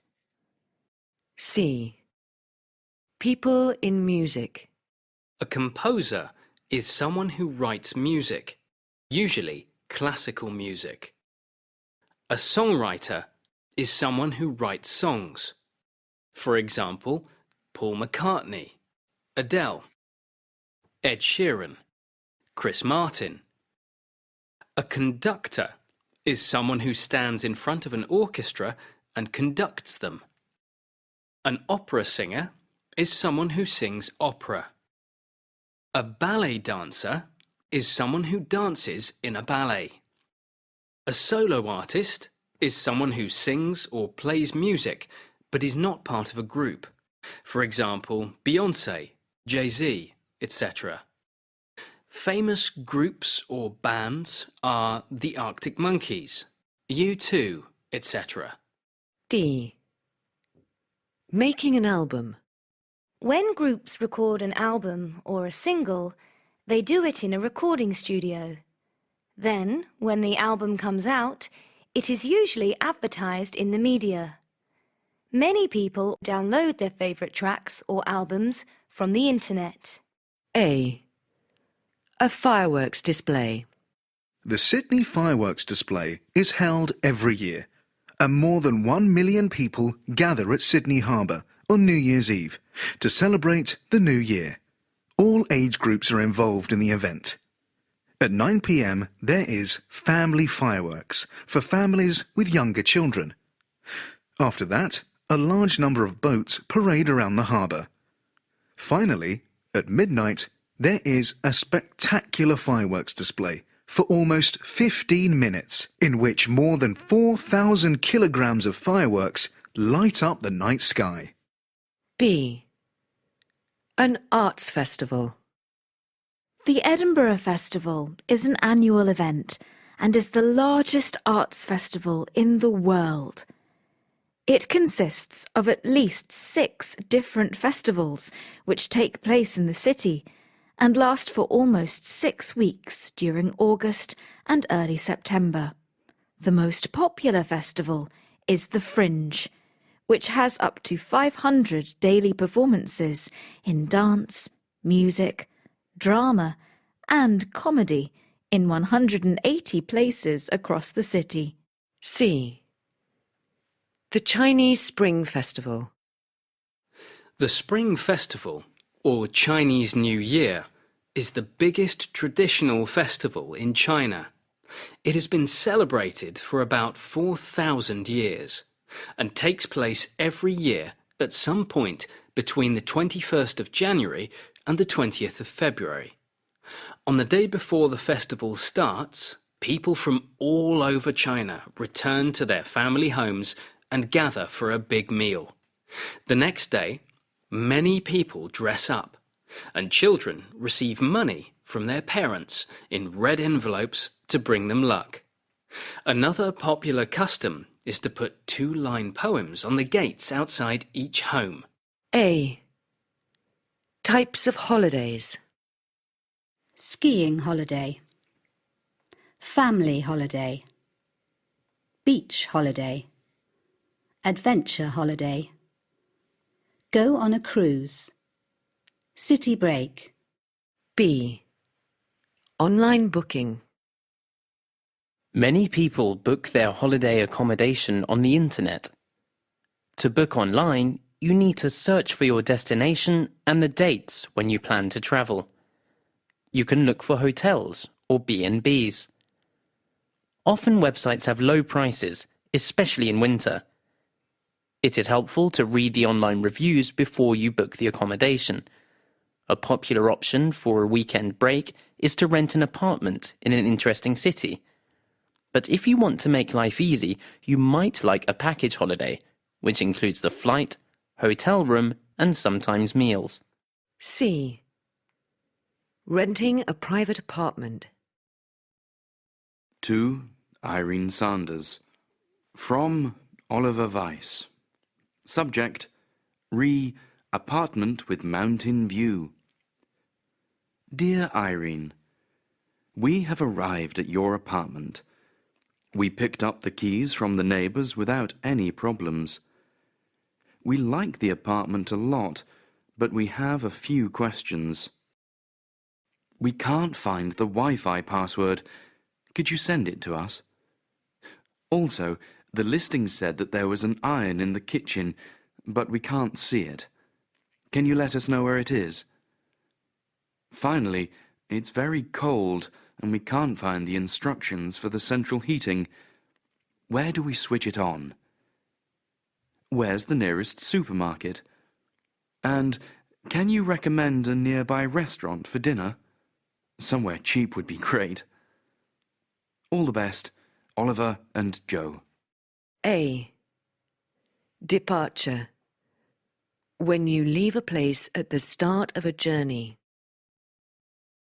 passenger, hand luggage, luggage, trolley, suitcase.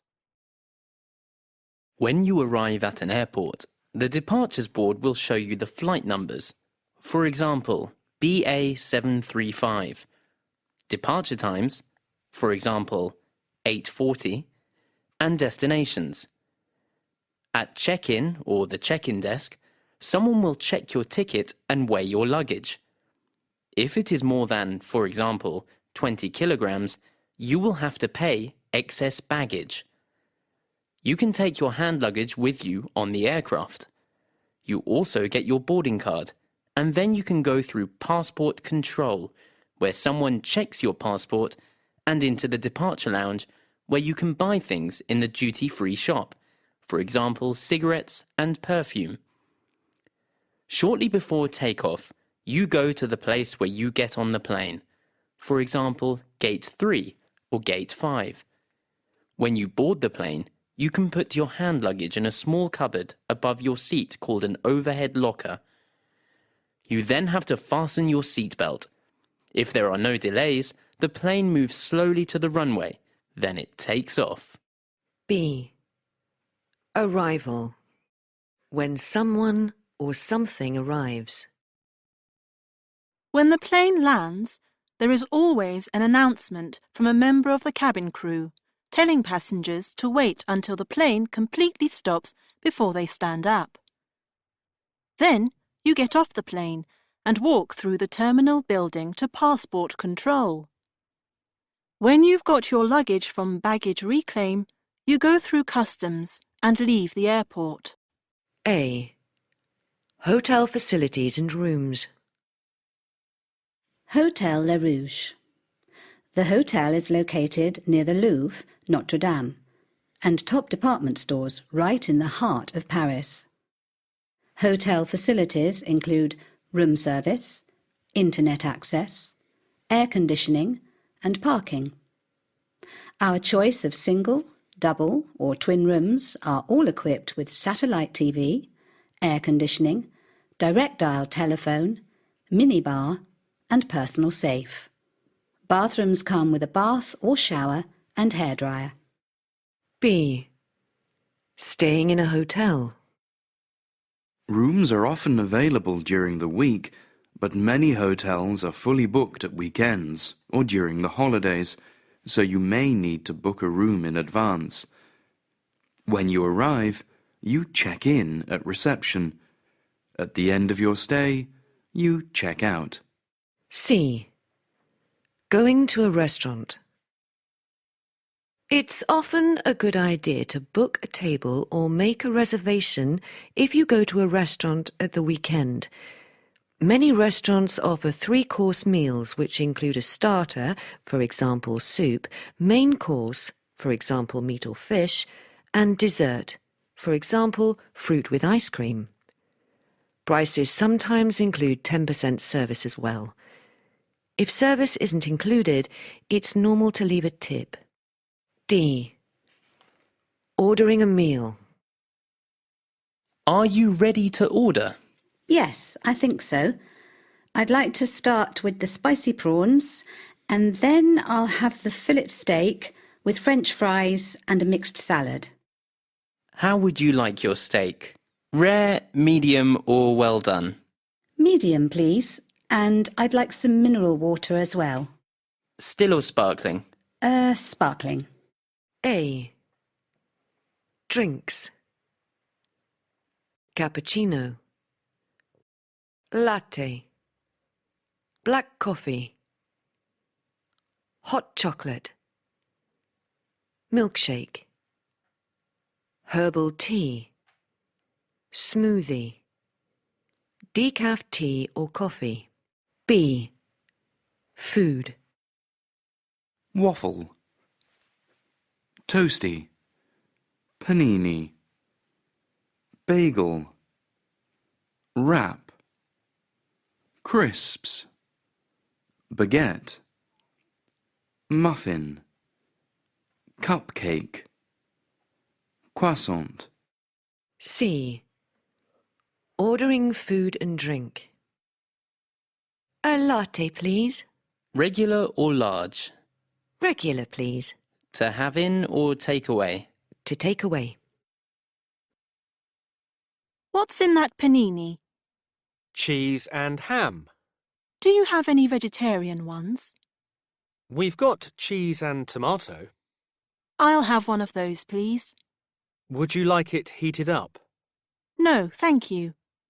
Where are the napkins? There are some on the table. Do you have a tray, please? Yes. Here you go. A. Things to see. Palace, fountain, mosque, cathedral, market, temple, castle, statue. B. Tourist activities. Activity. Go sightseeing. Example. We went sightseeing almost every day. I like to see the sights when I visit a place. Do a bit of or a lot of sightseeing. I didn't do a lot of sightseeing in Warsaw. Have a look round. We had a look round the shops. I want to have a look round the museum. Explore. We explored the flower market. Go out. On holiday, we went out every night. Get lost. I got lost 3 times in London. Have a great, or nice, or terrible time. They had a lovely time in Venice. Buy souvenirs. We bought some dolls as souvenirs. C. Describing places.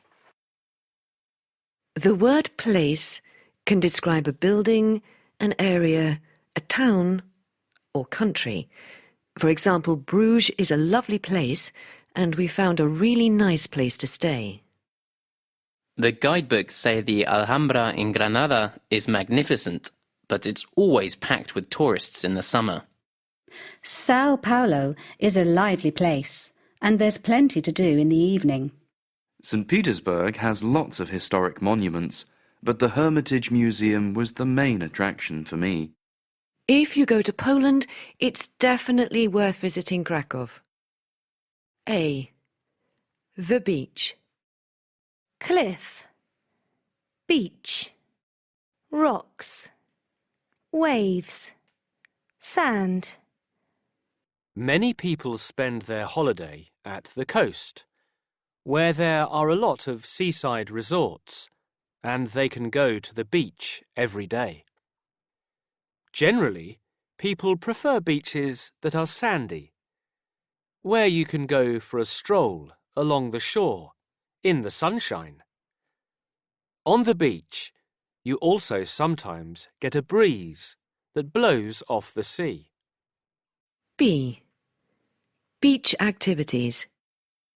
Volleyball is a popular beach game, and some people enjoy water sports such as surfing, windsurfing, or diving. If the sea is calm, you can go for a swim. But a lot of people just want to lie on the beach and sunbathe and get a nice tan or suntan. However, there are now worries about the dangers of sunbathing. People who lie in the sun without any protection can get sunburn, and worse still, they are at risk of getting skin cancer. Doctors now recommend that people do not sit in the sun without using sunscreen. It may be safer just to sit in the shade. A. Newspapers. Most papers are daily, which means that they come out every day. Some are national, others are regional. Some newspapers are published online. These are called e-papers. You can also get mobile editions. Magazines are usually weekly or monthly. B. Contents of newspapers. Reports. Pieces of writing about news items, written by reporters or journalists. For example, a report in the Times on or about a crime. Articles. Pieces of writing about an important subject. For example, an article on or about drugs. Headlines. Titles written in large letters above reports or articles. For example, government loses vote. Reviews. Pieces of writing giving an opinion. For example, a review of a new book. Advertisements or adverts. Words and pictures about a product to make people buy it. For example, an advert for shampoo. C. Television. If you broadcast something, you send it out on TV, radio, or the internet. There are now many broadcasting companies and many programs. People watch the news, the weather forecast, documentaries, chat shows, a series, soap operas, reality TV shows. D. Media reporting. Many newspapers also have online forums where people can leave messages and discuss topics. News is also reported online through podcasts. For example, have you heard the latest business podcast on the CNN website? When we refer to something that someone has said or written, we do it in these ways. It said in the Times that the plane crashed in the sea. According to the news on TV last night, the plane crashed in the sea. A. Starting a phone conversation. The call on the left is between two friends, Joe and Lily. When British people answer the phone at home, they usually just say, hello. The call on the right is a more formal business call. Hello? Is that Joe? Yeah. Hi, it's Lily. Good morning, Chalfront Electronics. Oh, could I speak to Jane Gordon, please? Yes, who's calling, please? My name is Paul Sharp from Bexel Plastics. Right, Mr. Sharp, I'm putting you through. Hello? Mrs. Gordon? Speaking. B. Problems on the phone. I tried to ring you this morning, but I think you were on the phone to your mother.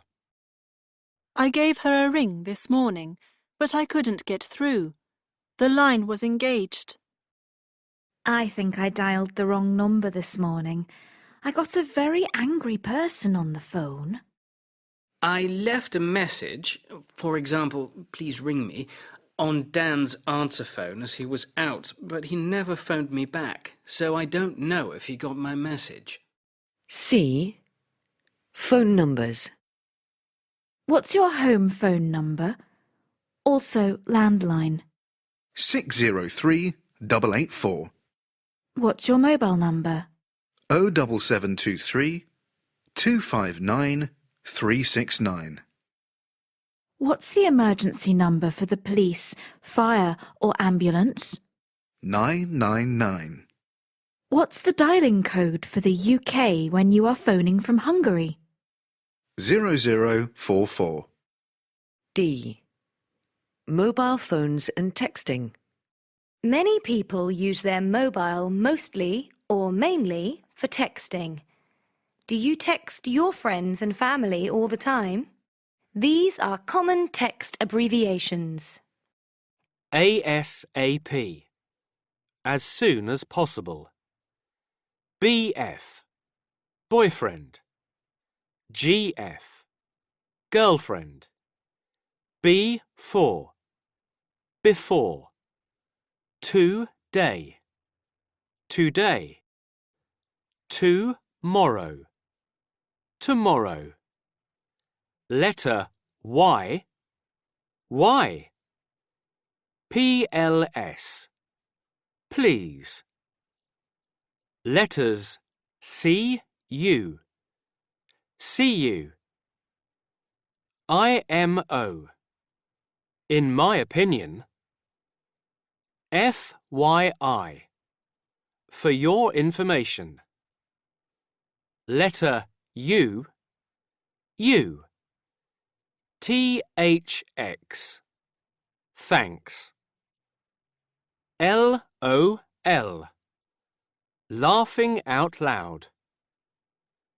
X, kiss. A. The computer. Webcam.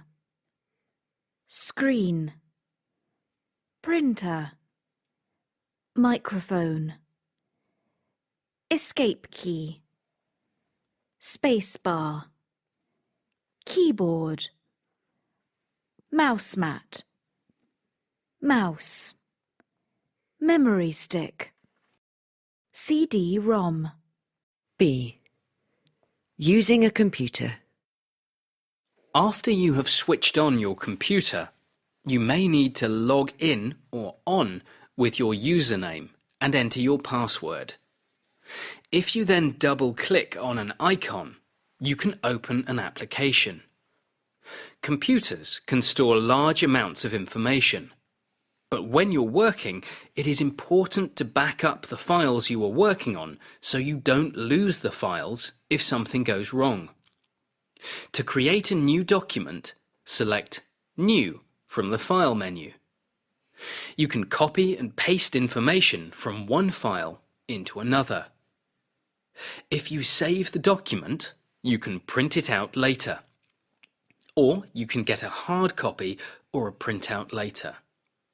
It is also important to save the document in case the computer crashes. Press the Escape key to exit. C. FAQs, or frequently asked questions about computers. Do you have a PC or a laptop? PC is short for personal computer.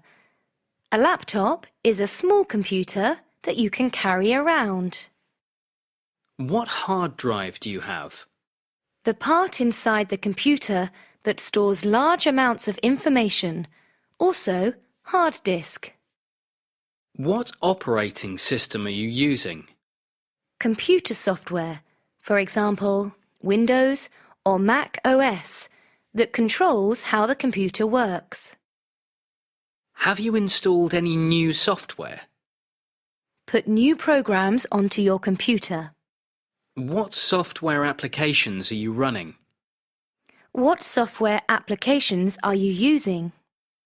Do you have antivirus software? A virus is a program put on a computer to destroy or steal the information on it. Antivirus software is a program to stop a virus entering your computer. A. Using email.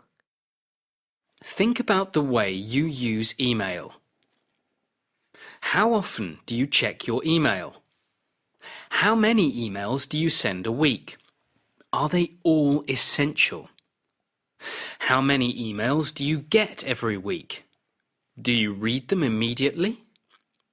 How quickly do you reply to the emails you receive? Do you delete emails regularly? Do you get much spam? Have you got antivirus software? How often do you send or receive attachments? B. Getting started on the internet. To go on the internet, you need an ISP, Internet Service Provider, that will connect your computer to the internet and give you access to email and other services.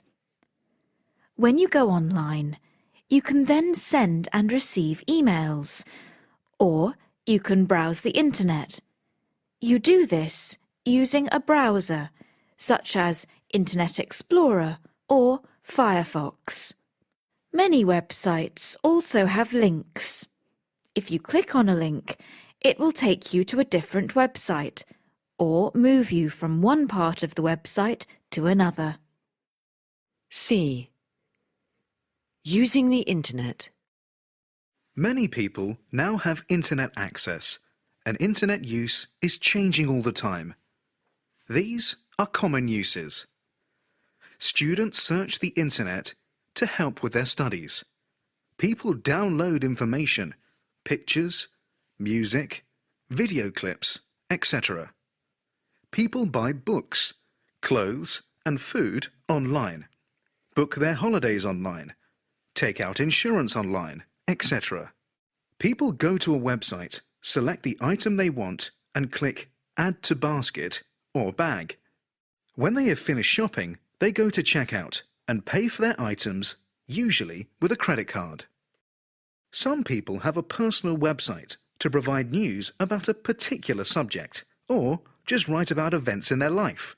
These are called blogs, and people who write them are bloggers.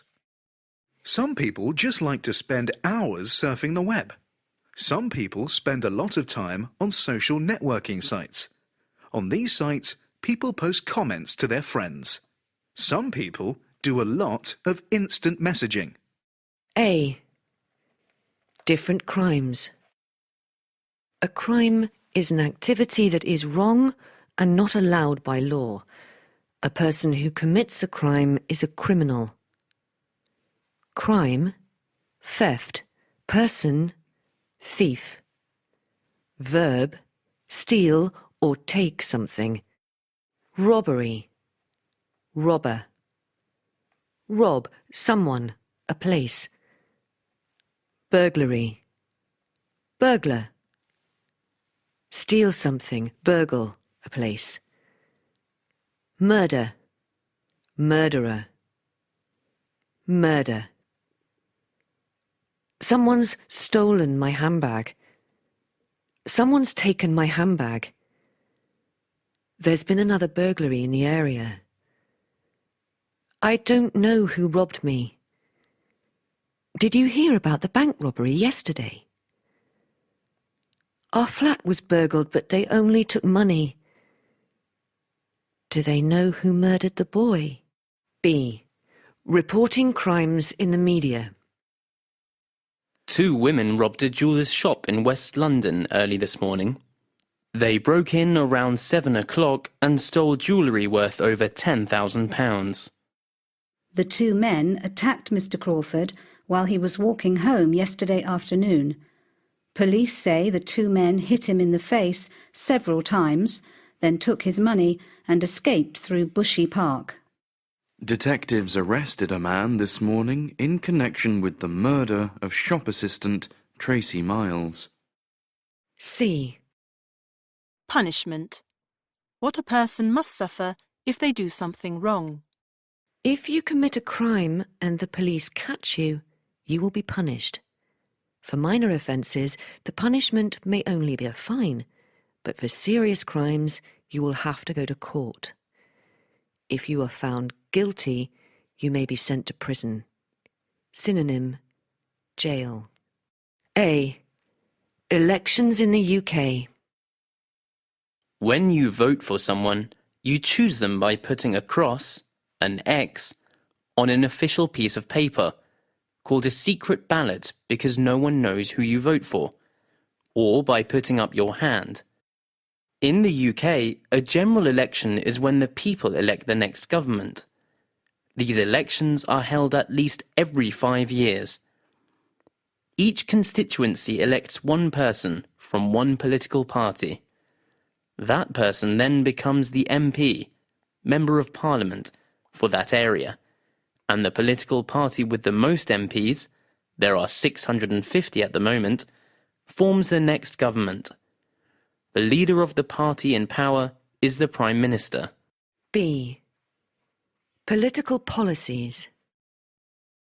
People usually vote for a political party because they believe in the party's ideas, and these ideas become policies. Vote for us, and we will provide free nursery education for all children. Provide more care and support for elderly people. Reduce unemployment. Create a fair tax system. Above all, we will treat people as equal. A. The problem. Many greenhouse gases, for example, carbon dioxide, methane and ozone, exist naturally and are needed to create the greenhouse effect that keeps the Earth warm enough to support human life. However, the use of fossil fuels, such as oil, natural gas and coal, has produced excessive amounts of greenhouse gases, and the result is global warming, an increase in the average temperature on Earth.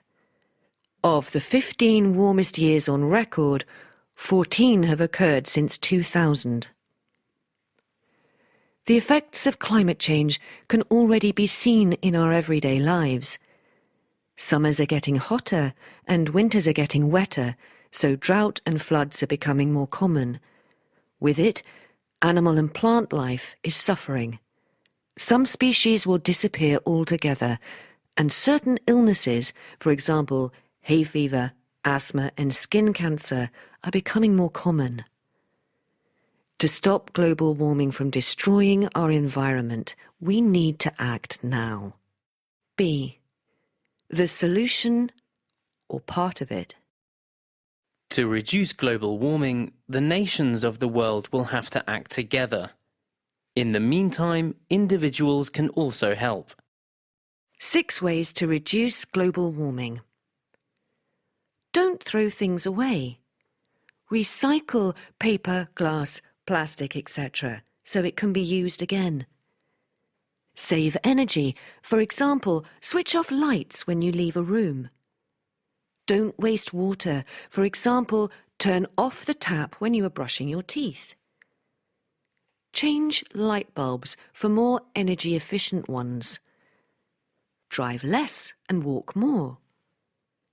Plant trees, because trees reduce the amount of carbon dioxide in the atmosphere and so reduce greenhouse gases. A. The job of the army. These men are soldiers, and they are carrying guns. They are members of an army, and part of the responsibility of an army is to defend their country from attack and to protect the people. Sometimes this means they have to fight the enemy. A long period of fighting is called a war. For example, the First World War, 1914 to 1918. And during a war, there will be a number of battles. B. Reporting in war. 10 people were killed and many more were injured when a bomb exploded in the heart of the city. The attack happened just before midday and destroyed several buildings. The army are now searching the area where the attack took place. Most of the attackers escaped, but the army believe they may still be hiding in other parts of the city. During the attack, one soldier was shot and later died. It also appears that another soldier is missing. The number of deaths is expected to rise. A. Phrases with time.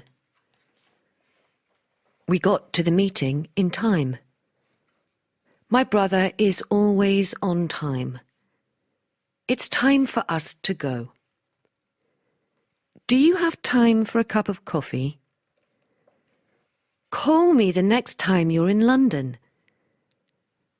The weather was wonderful the last time we were there. Sophie and I arrived at the same time, 9 o'clock exactly. B. Time prepositions often confused. I'll be here until 4:30. I won't leave before 4:30. I'll be there by 8:15. Not later than 8:15. I've worked here for 6 months. 4 plus a period of time. For example, a week, 10 days, 2 years. I've worked here since May. Since plus a point in time in the past. For example, last Friday, March 2011. I worked on a farm during the summer. This tells you when. I worked on a farm for a month. This tells you how long, not during a month. I'm going back to Brazil in 10 days' time, not after 10 days. C. Approximate periods of time: past, present, and future. Past. I've known Lucia for ages. I haven't been to the dentist recently. I haven't been to the dentist lately. I saw Tom recently. I used to go skiing, but that was a long time ago. My sister went to the zoo the other day. Present. I don't see my brother much these days. Future. This dictionary's fine for the time being. I'm sure I'll go to America one day. D. Counting time. There are 60 seconds in a minute, 60 minutes in an hour, 24 hours in a day, 7 days in a week, 2 weeks in a fortnight, 52 weeks in a year, 10 years in a decade, 100 years in a century. E. Take and last. We use take to say how long we need to do something. It takes me half an hour to get to school. We can walk, but it'll take us a long time. We use last to talk about how long something continues from the beginning to the end. The course lasts for 10 weeks. How long does the film last? The battery in my camera didn't last long. A. Cardinal numbers. 379. 2,860. 5,084. 470,000. 2 million. 3 billion. B. Dates. With dates, we write them and say them in a different way. We can write 4 June or June 4th, but say the 4th of June or June the 4th. We can write 21 May or May 21st, but say the 21st of May or May the 21st. 1997, 2016 or 2016. C. Fractions and decimals. 1 1/4, 1.25. 1 1/2, 1.5. 1 3/4, 1.75. D. Percentages. We say 26%. More than 50% of something is the majority of it. Less than 50% of something is the minority. The vast majority of the students, for example, 95%, agreed with the new plan. Only a small minority, for example, 5%, were unhappy. E. Calculations. There are 4 basic processes. Notice how they are said when we are working out the answer. Plus is addition. For example, 6 plus 4 equals 10. For example, 6 and 4 is 10. Minus is subtraction. For example, 6 minus 4 is 2. Times is multiplication. For example, 6 multiplied by 4 is 24. For example, 6 times 4 is 24. Division. For example, 8 divided by 2 is 4. Some people are not very good at adding up numbers and often get stuck if they have to work out something quite difficult. The easiest way is to use a calculator. F. Saying 0. 0 can be spoken in different ways in different situations. Telephone number 603 449 or 603 449. Mathematics 0.7, 6.02 or 6.02. Temperature 10 degrees below 0 or minus 10 degrees. A. Distance. How far? British people buy most things in metres, centimetres and millimetres, but they still often talk about distance using the old system of miles, yards, feet and inches. How far's the post office? About a mile away. The nearest one is half a mile. It's just round the corner. About 100 yards up or down the road. Is it far? About 10 minutes walk. At least a couple of miles. Yes, it's quite a long way. B. Dimensions. How long or wide? Length, width, height, length, width, depth, deep end, shallow end. We can ask about the dimensions like this. What's the length of the garage? Or, how long is the garage? It's 5 meters long. What's the width of the path? Or, how wide is the path? It's 1 meter wide. What's the height of the wall? Or, how high is the wall? It's 2 meters high.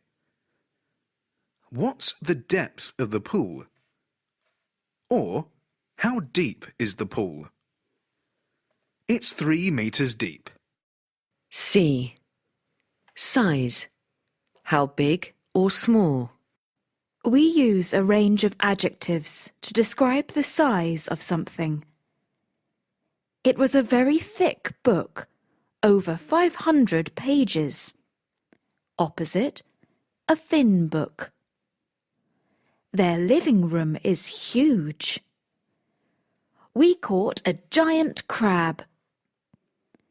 It was a very narrow road for a bus. Opposite, a wide road. A. Objects and materials. Object. A bell. Material. Metal. Description. Used in hotel receptions. A chair. Wood. An antique. A hat. Fur. Made from a real animal. A bone. Rubber. A toy for dogs. A flag. Cloth, for example, cotton. The Italian national flag. A shirt. Cotton. It has red stripes. A top. Silk. Beautifully soft and stylish. A sofa. Leather. Stylish. A ladder. Metal. Light and easy to carry. A tissue. Paper. A soft piece of paper that you use for cleaning your nose. A bucket. Plastic. Used to clean floors. B. Shapes and colours. A grey square. A pink star. A navy blue circle. A green semicircle. A purple heart. A round ball. A square box. Shoes with pointed toes. A. Containers and contents. The things inside something. A bag of shopping. A bottle of apple juice. A jar of jam.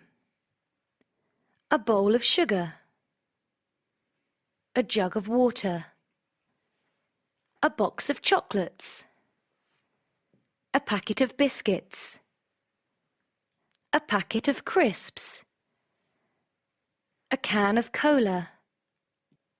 A carton of orange juice. A tube of toothpaste. A vase of flowers. A tin of fruit. A bar of chocolate. B. Quantities. The amount or number of something. Just a drop of milk and no sugar in my coffee, please. I've cut 3 slices of beef. That should be enough for the sandwiches. I've cut 3 pieces of beef. That should be enough for the sandwiches. I took my boss a bunch of flowers when I visited her in hospital. I need a sheet of paper. I need a piece of paper. I need a bit of paper. Andrew bought 2 pairs of trousers and a pair of shoes yesterday. I bought a couple of books. We saw several churches on our way here. I bought half a dozen eggs at the supermarket. There are a dozen students in the class. Could I have a spoonful of sugar in my tea? We've got plenty of time. The company is now making the toys in large quantities. A. Apologies with common replies. We can apologise in different ways, in different situations. I'm terribly, or really, sorry. I've forgotten your book. Never mind. That's okay. I beg your pardon. I didn't see you there. That's all right. I'm sorry to disturb you. Don't worry. Come on in. I can finish this later. I'm sorry to keep you waiting. I won't be long. OK, fine. Excuse me, I won't be a minute. OK, fine. I must apologise for the noise last night. That's all right. I understand. I'm really sorry I'm late. Don't worry. B. Excuses. We often give an explanation or excuse after an apology. An excuse is a reason for the apology, which may or may not be true. These are excuses students might give for being late for class. I'm sorry I'm late for class. There was a delay on the underground. There was a hold-up on the underground. I was held up in traffic. My train was cancelled, and I had to wait half an hour for the next one. I overslept. C. Thanks and replies.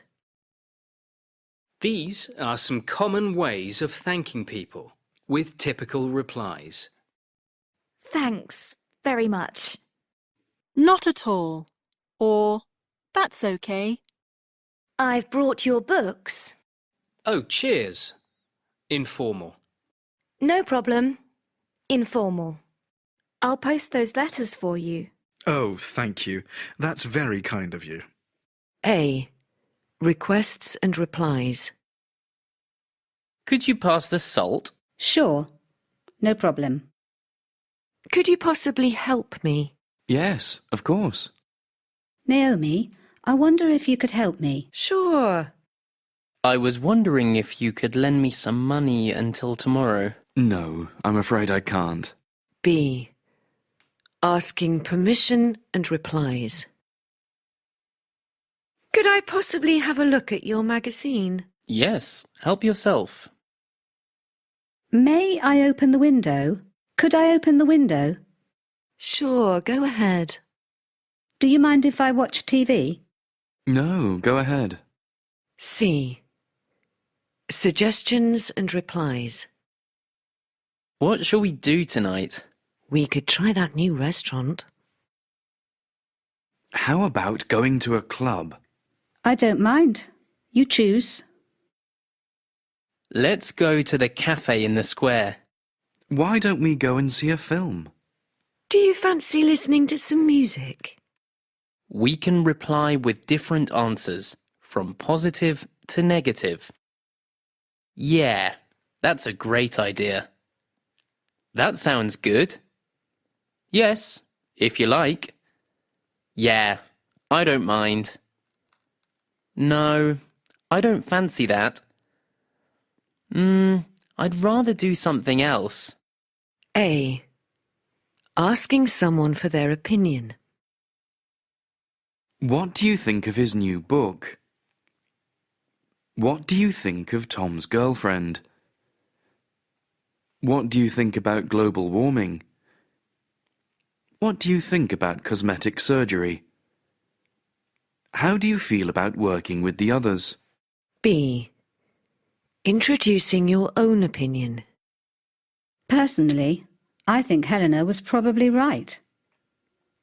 Personally, I feel that we should increase the price. In my opinion, we need to change the direction of the company. My view is that we need to wait a bit longer. My feeling is that we need to wait a bit longer. C.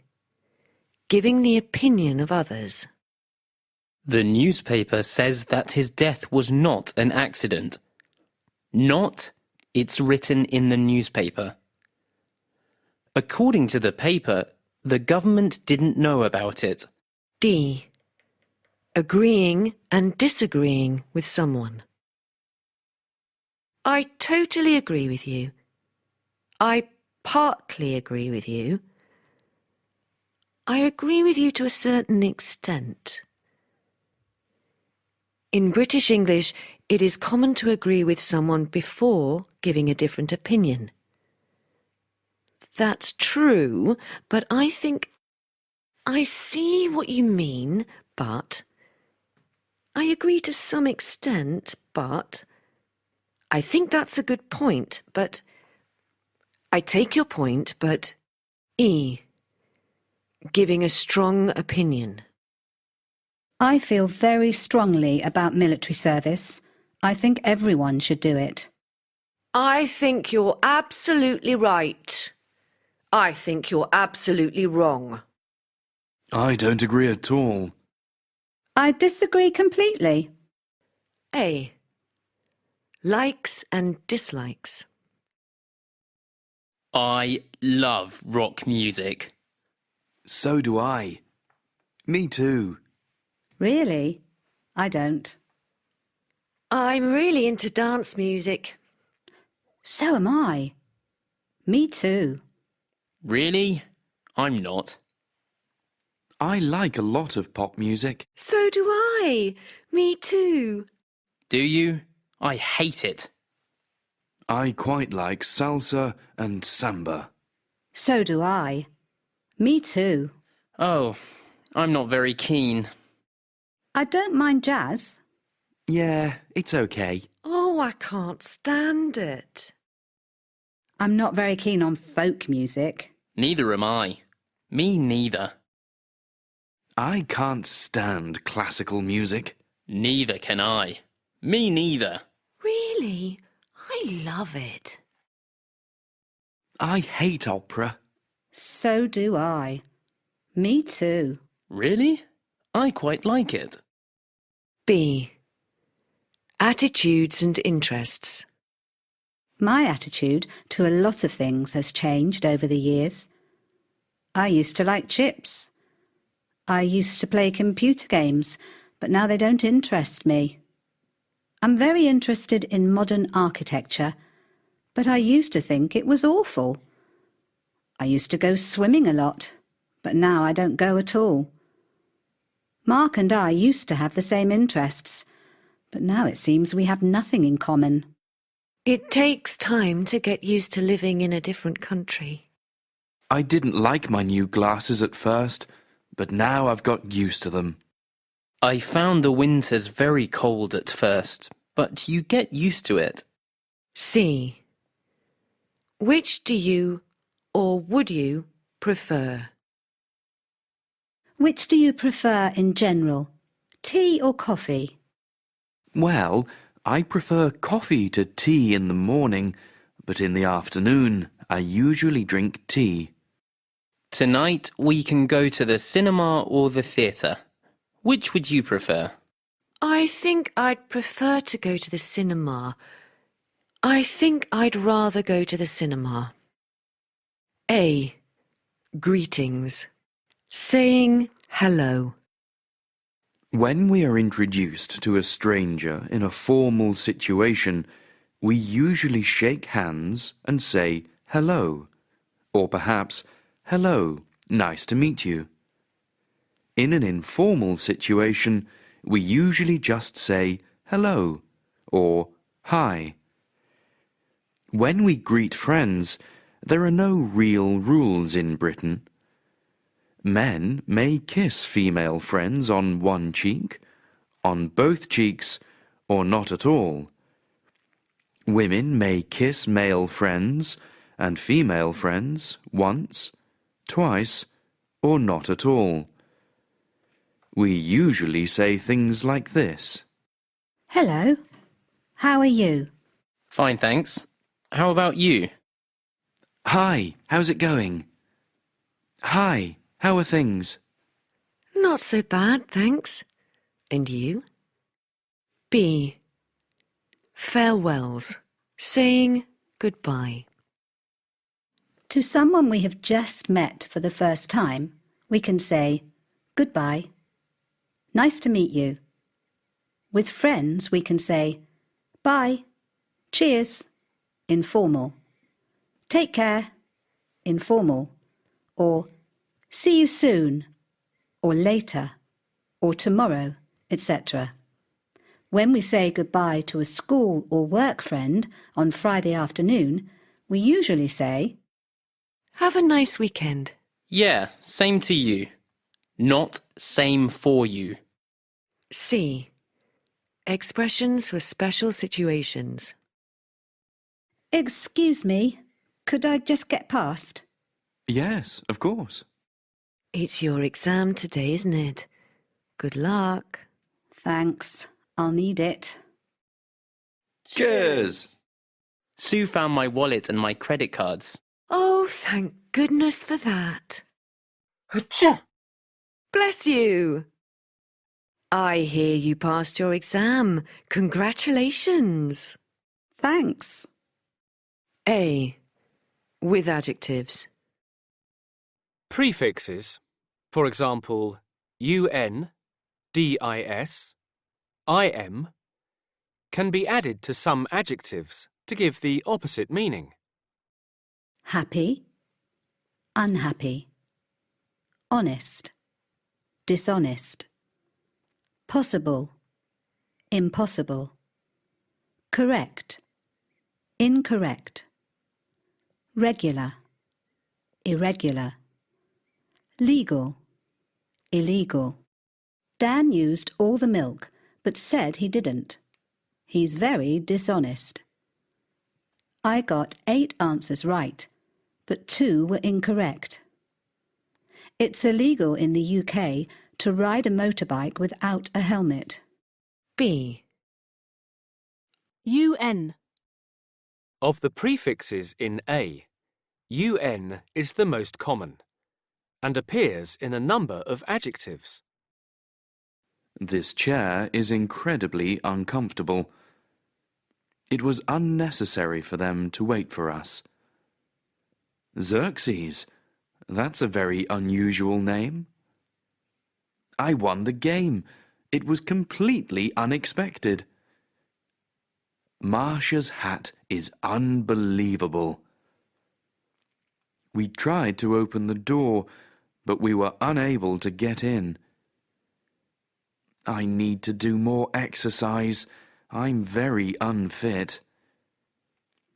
Declan played well, and I thought he was unlucky to lose.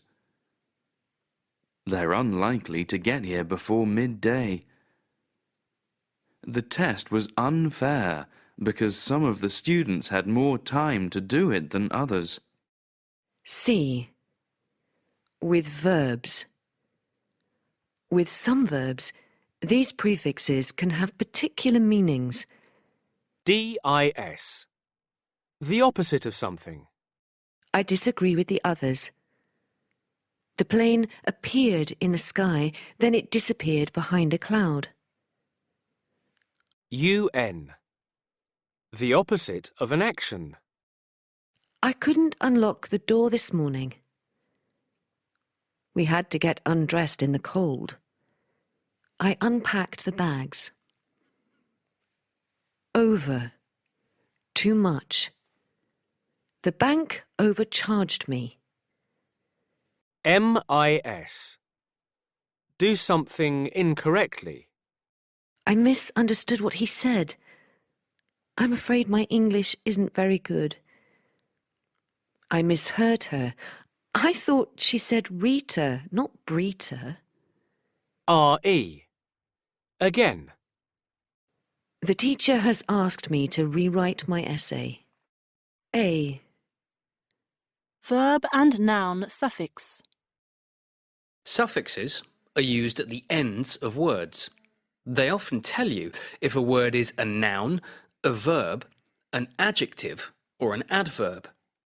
Two suffixes which form nouns from verbs are ion, I-O-N, and ment, M-E-N-T. Verb, invent. Noun, invention. Discuss, discussion. Translate, translation. Relax, relaxation. Improve, improvement. Govern, government. Manage, management. Develop, development. His latest invention is a new board game. The management has to change. Relaxation will help you to sleep better. I need money for more development. We had a discussion about politics. We need an improvement in the weather. B. Adjective and noun suffix. The suffixes ness, N-E-S-S, and ity, I-T-Y, often form nouns from adjectives. Adjective, weak, opposite, strong. Noun, weakness. Happy, happiness. Ill, illness. Fit, fitness. Stupid, opposite, intelligent, clever. Stupidity. Popular, popularity. Similar, similarity. Able, ability, opposite, inability. What is his main weakness as a manager? Fortunately, it wasn't a serious illness. Snowboarding is growing in popularity. There is a similarity between them. I'm frustrated by my inability to use computers. Her happiness is all that matters to me. C. ER, OR, and IST. These suffixes can be added to nouns or verbs. They often describe people and jobs. ER, ballet dancer, pop singer, professional footballer, OR,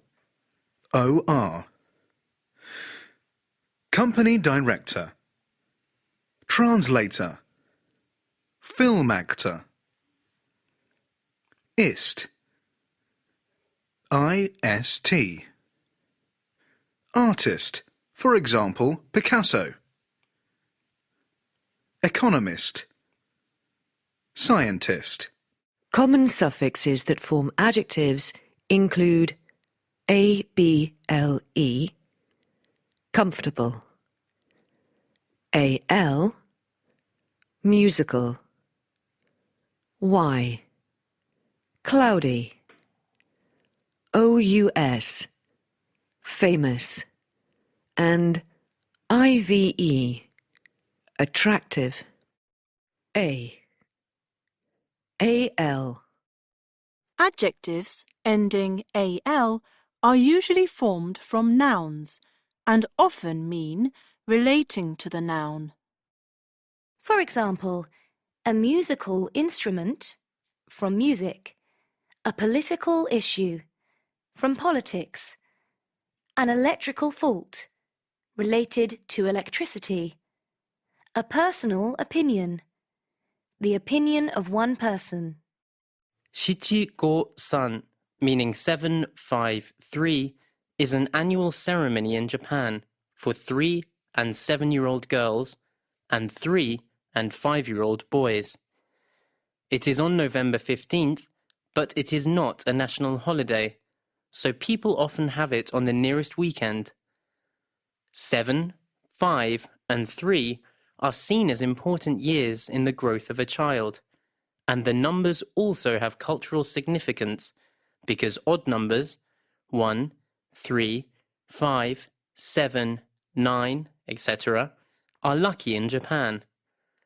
This is one of the special days when the older boys and girls are allowed to wear traditional clothes, a kimono for girls and hakama trousers for boys. Now it is quite normal for children to wear Western-style clothes at this ceremony. The children visit a shrine and are then given special sweets called chitose ame by their parents. B. ABLE.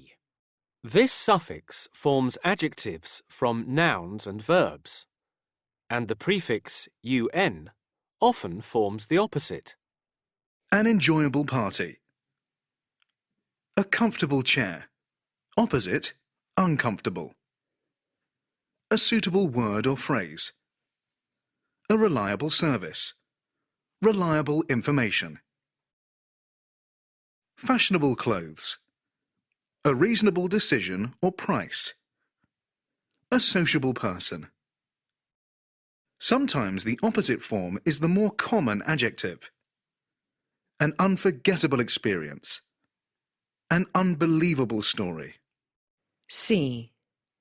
FUL and LESS.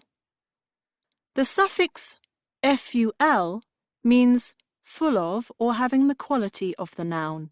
For example, a colourful room has a lot of colour in it. A helpful person gives a lot of help. A peaceful place is calm and quiet. The opposite meaning is sometimes formed by adding the suffix LESS to the noun. A useful machine. Opposite, a useless machine. A painful injection. Opposite, a painless injection. A careful driver. Opposite, a careless driver. A. Formation. We form compound nouns by putting 2 or 3 words together to create a new idea. Compound nouns are very common in English. Ice hockey is a game of hockey played on ice. Public transport is transport that can be used by the public. A campsite is a site for camping. A babysitter is someone who looks after young children when their parents go out. Income tax is money you pay to the government out of your income. Your mother tongue is the first language you learn as a child. A travel agent is someone whose job is to make travel arrangements for you. A filmmaker is someone who makes films for the cinema or television. A full stop is a punctuation mark at the end of a sentence. A haircut is the act of cutting someone's hair. For example, that boy needs a haircut. DJ, disc jockey, hairdresser, hairdryer, wheelchair, toothpaste, toothbrush, sunglasses, chest of drawers, crossroads, cash point, traffic lights, earrings. B. One word or two. Some compound nouns are written as one word. For example, wheelchair. A few are written with a hyphen. For example, T-shirt. Many are written as 2 words. For example, credit card, bus stop. Use a dictionary to check if necessary. C. Pronunciation. The main stress is usually on the first part. For example, haircut or income tax. But sometimes it is on the second part. For example, public transport, full stop. Use a dictionary to check if necessary. D. Forming new compounds. One part of a compound often forms the basis for a number of compound nouns. Airport. For example, Heathrow. Airline. For example, Lufthansa, KLM. Aircraft. For example, Airbus A380. Bus driver. Bus stop. Bus station. ID card, identity card. Credit card. Birthday card. A. What do we mean by word partners? If you want to use a word naturally, you often need to know other words that are commonly used with it. These are called word partners or collocations, and they can be different from language to language. For example, I spent time in Paris, not I passed time in Paris. I missed the bus, not I lost the bus. We have children, not we get children.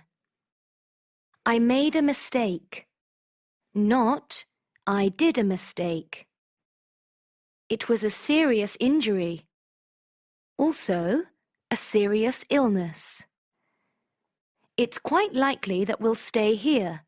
It depends on my parents. Not, it depends of my parents. B. Verbs and nouns. There are many verbs and nouns that are often used together. Pavel told me a joke, but I can't remember it. I need to lose weight. The doctor told my father that he should go on a diet. It's very difficult to predict the future. We won the game 2-1, and my brother scored the first goal. My neighbour's alarm went off in the middle of the night. They fell in love and got married. Now Emily is expecting a baby. C. Adjectives and nouns. Many adjectives and nouns are often used together. These are all examples where the meaning is big or a lot, but where we usually use a particular adjective. We've got a large number of students this year. We've got a large number of tourists this year. Opposite, a limited number, a small number. I will need a large amount of money. There's a wide choice of food available. Opposite, a limited choice, a narrow choice. Sergio has a wide vocabulary in English. Opposite, a limited vocabulary. It's only a toy gun, but it makes a very loud noise. Her family is of great importance to her. We went to a party last night, and it was great fun. There was heavy traffic on the motorway going out of town. Opposite, light traffic. D. Adverbs and adjectives. The adverbs in the first 3 sentences mean very. The adverbs in the last sentence mean fully or completely. In each case, the adverbs and adjectives are common word partners. I'm terribly sorry I'm late. She's well aware of the problem. It's vitally important that we get the right person for the job. Ava is fast asleep, but the other 2 are still wide awake. A. What are fixed phrases? There are many groups of words which you need to learn as complete phrases, because they often have a meaning which is different from the words on their own. Many of these are called idioms. They arrived out of the blue. Does the name merchant ring a bell? You'll have to make up your mind soon. Some fixed phrases are easier to understand, but the same idea may be expressed in a different way in your language. I think we'll have to get rid of some of this furniture. I'm afraid I can't talk to you now. I'm just about to leave. I don't know what Martin said, but Natalie burst into tears. She was very upset. Everyone was there, apart from Yasmin. B. Time phrases. He's leaving in 4 days' time. I got here the week before last. The course is fine so far. I rang our local doctor, and fortunately she was able to come at once. He's so busy at work, he comes home late night after night. C. Pairs of words. A number of fixed phrases consist of 2 words, usually joined by and sometimes or. I go to the theatre now and again. Andy had 1 or 2 suggestions. I've got a house in the country, and I like to go there whenever possible, for a bit of peace and quiet. I've been up and down the street, but I can't find their house. I've been to Paris once or twice. I'll finish this report sooner or later. D. Introducing advice, opinions, etc. Many fixed phrases are used to introduce advice, an opinion, an example, etc. If I were you, I'd accept the job they offered you. In general, the summers are quite warm in this part of the country. There were lots of questions. For instance, how much will it cost? I'm sure you'll have a great holiday. By the way, what time does the train leave? Used to introduce a new subject to the conversation. To be honest, I didn't like her boyfriend very much. used to say what you really think. A. Common responses. A large number of fixed phrases are used as common responses in everyday conversation. What time did he get here? I've no idea. Are you going tonight? That depends. Shall we go out tonight? Yeah, why not? Did you like the film? Not really. I'm going to Sweden next week. Really? What for? Can I borrow your car? No way. They're coming tonight, aren't they? I suppose so. Jason has grown a beard. I know. I couldn't believe my eyes. We have to work tonight. You must be joking. Eli got top marks. I don't believe it. B. In conversation. Notice how fixed phrases can form an important part of an everyday conversation. I had to have a word with Vince and Milan today. Oh, yeah? Are they causing trouble again? Well, you know, they just keep talking to each other and they don't pay attention. That sort of thing. Why don't you make them sit in different places? I tried that, but they still talked to each other. Well, in that case, you'll have to move one of them. Maybe, but I'd feel bad about that. They're quite nice boys, you know. They just can't help it. Sure, but you can't let that kind of thing continue. No, you're right. But I've given them a final warning today, so let's wait and see what happens. OK. But what if they don't improve? I think it'll be okay. Well, if you change your mind, come and see me again, and I'll arrange for one of them to be moved to another class. A. Verb plus preposition. Pay special attention to prepositions that are different in your language. Paul doesn't like the manager's decision, and I agree with him. Don't worry about your exam. His teachers were satisfied with his progress. Many people spend a lot of money on clothes. I'm thinking of going to China. This land belongs to the company. I translated the letter into French. She complained to the manager about the food. I can't concentrate on my work when the radio is playing. We can rely on this photocopier. I may go, but it depends on the weather. B.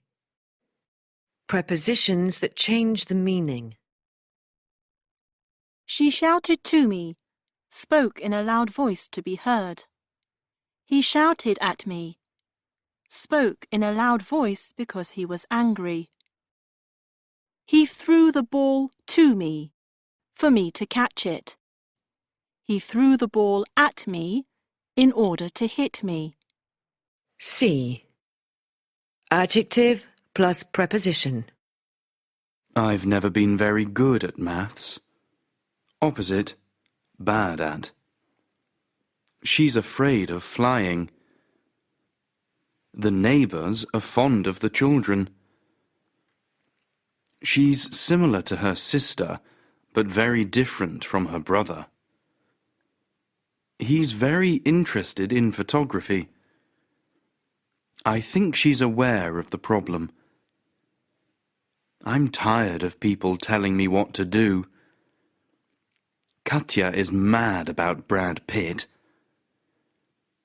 We're short of coffee at the moment. There's something wrong with this TV. A. By, on, or in plus noun. I took his pen by mistake. These shoes are made by hand. I met them by chance. He broke the plate by accident. He broke the plate on purpose. My boss is on the phone at the moment. The workers are on strike. The books were on display in the window. Part of the building was on fire. Most of the passengers are now on board. Why are they always in a hurry? I explained everything in detail. She won't make that mistake again in future. The poor little girl was in tears. B. Phrases easily confused. Sometimes two prepositions can be used with the same noun, but the meaning is different. Lessons begin at 8:30, and the students are usually here on time, at 8:30. If we hurry, we'll be there in time, before the time we need to be there. We were tired of waiting, so in the end, we went home. Finally, after a lot of time or thought. At the end of the book, they get married. In the last part. To be successful in business, it's important to get on well with people. Working as business people. They're both in Germany on business. They are there for work, not a holiday. I'm afraid this book's a bit out of date. Old and not useful, or not correct in its information. I try to keep up to date with all the changes, knowing all the most recent ideas and information. I'll see you in a moment. Not now, but very soon. Synonym, in a minute. I can't speak to you at the moment. Now. Synonym, right now. A. Formation. A phrasal verb is a verb plus adverb or preposition, and sometimes a verb plus adverb and preposition. He fell over and hurt his knee. I'll try to find out the quickest way to get there. He didn't like his coat, so he gave it away. If you don't understand the meaning, look it up. Who's going to sort out the problem? He doesn't get on with his parents. B. Meaning. The adverb or preposition does not always change the meaning of the verb and is not always used. I didn't wake up until 7 o'clock. She's saving up for a new computer. Hurry up or we'll be late. I went to lie down on the bed. Sometimes an adverb adds a particular meaning to the verb. For example, back can mean return. I bought this jacket yesterday, but I'm going to take it back to the shop. It's too small. You can look at the books, but remember to put them back on the shelf. They liked Greece so much they want to go back next year.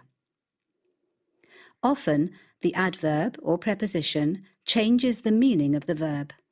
Give up doesn't mean the same as give, and carry on doesn't mean the same as carry. My wife has decided to give up, stop, smoking. We'll take a short break and then carry on, continue with the meeting. The shops are going to put up, increase the price of bread. When the hotel gets busy, we have to take on, employ, more staff. C. Multiple meanings. Many phrasal verbs have more than one meaning. Go away. I was busy, so I told him to go away. Leave. We try to go away in August. Go on holiday. Pick something or someone up. I picked up most of the rubbish. I'm going to pick Jane up at the station. Put something on. Could you put the light on? Make a piece of equipment work by pressing a switch. Synonym, switch something on. I put on my best suit. Put clothes on your body. A. Phrasal verbs with no object. Some phrasal verbs don't have an object. We cannot put other words between the parts of the verb. When does your train get in? Hold on, I just need to get my coat. The car broke down on my way to work. I'll call for them at 8 o'clock. We set off about 7:30. B. Phrasal verbs with an object. Many phrasal verbs need an object. We can usually put the object in different positions. Put on your shoes.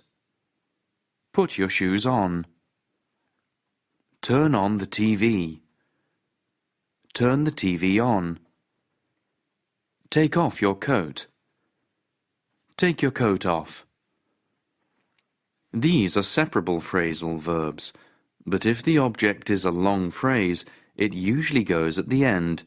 For example, I turned off the lights in the living room. If the object is a pronoun, it must go in the middle. For example, turn it off. There are some phrasal verbs where the object must come after the phrasal verb. I will look after the children for you.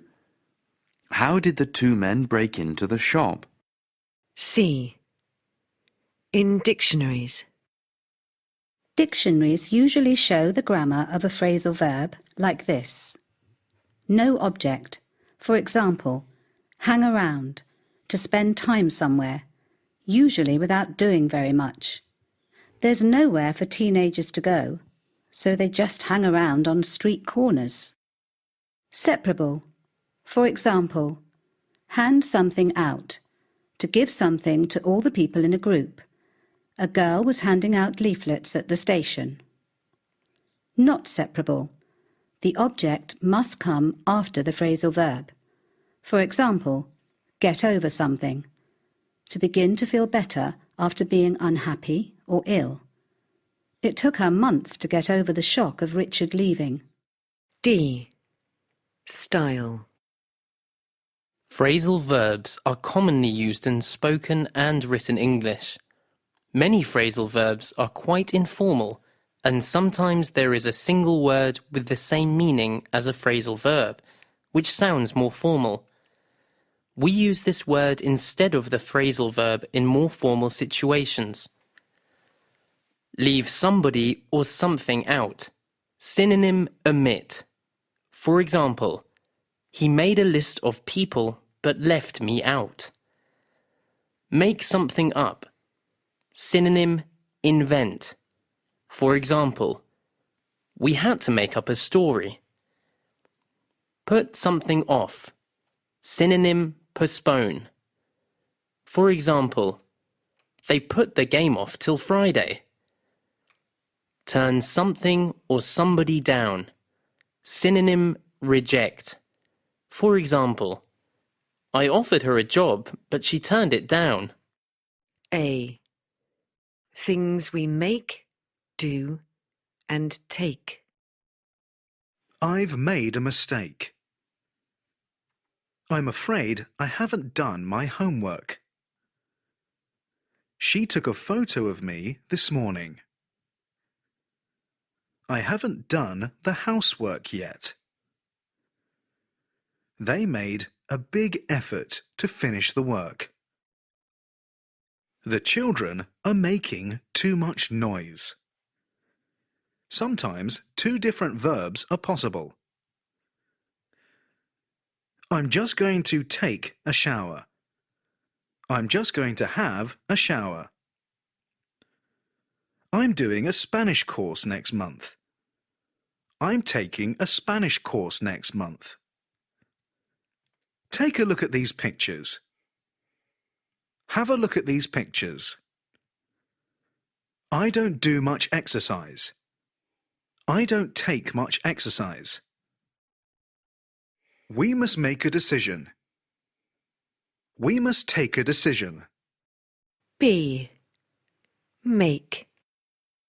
Make can mean to cause something to happen or cause a particular state. I like Boris. He makes me laugh. It made them angry when Karen refused to help with the washing up. Make can also mean to force someone to do something. My parents made me do my homework when I was a child. The police made us wait outside the main gates. If you make friends with someone, you get to know them and like them. I made friends with a couple of guys from Canada when I was on holiday. If you make up your mind, you decide something. He's made up his mind to leave work at the end of next month. C. Do. We use do to describe a general action when we don't know what it is or there's no noun. What shall we do this afternoon? Don't just stand there. Do something. If you do your hair, you make it look nice. If you do your makeup, you make it look nice. I'll just do my hair, then we can go out. If you do your best, you try as hard as possible. I'm not a good student, but I always do my best. D. Take. Take can mean to remove something from a place or person. For example, I took the key out of my pocket. Remove something without permission. For example, someone has taken my pen. Accept something. For example, did he take the job they offered him? Do they take credit cards there?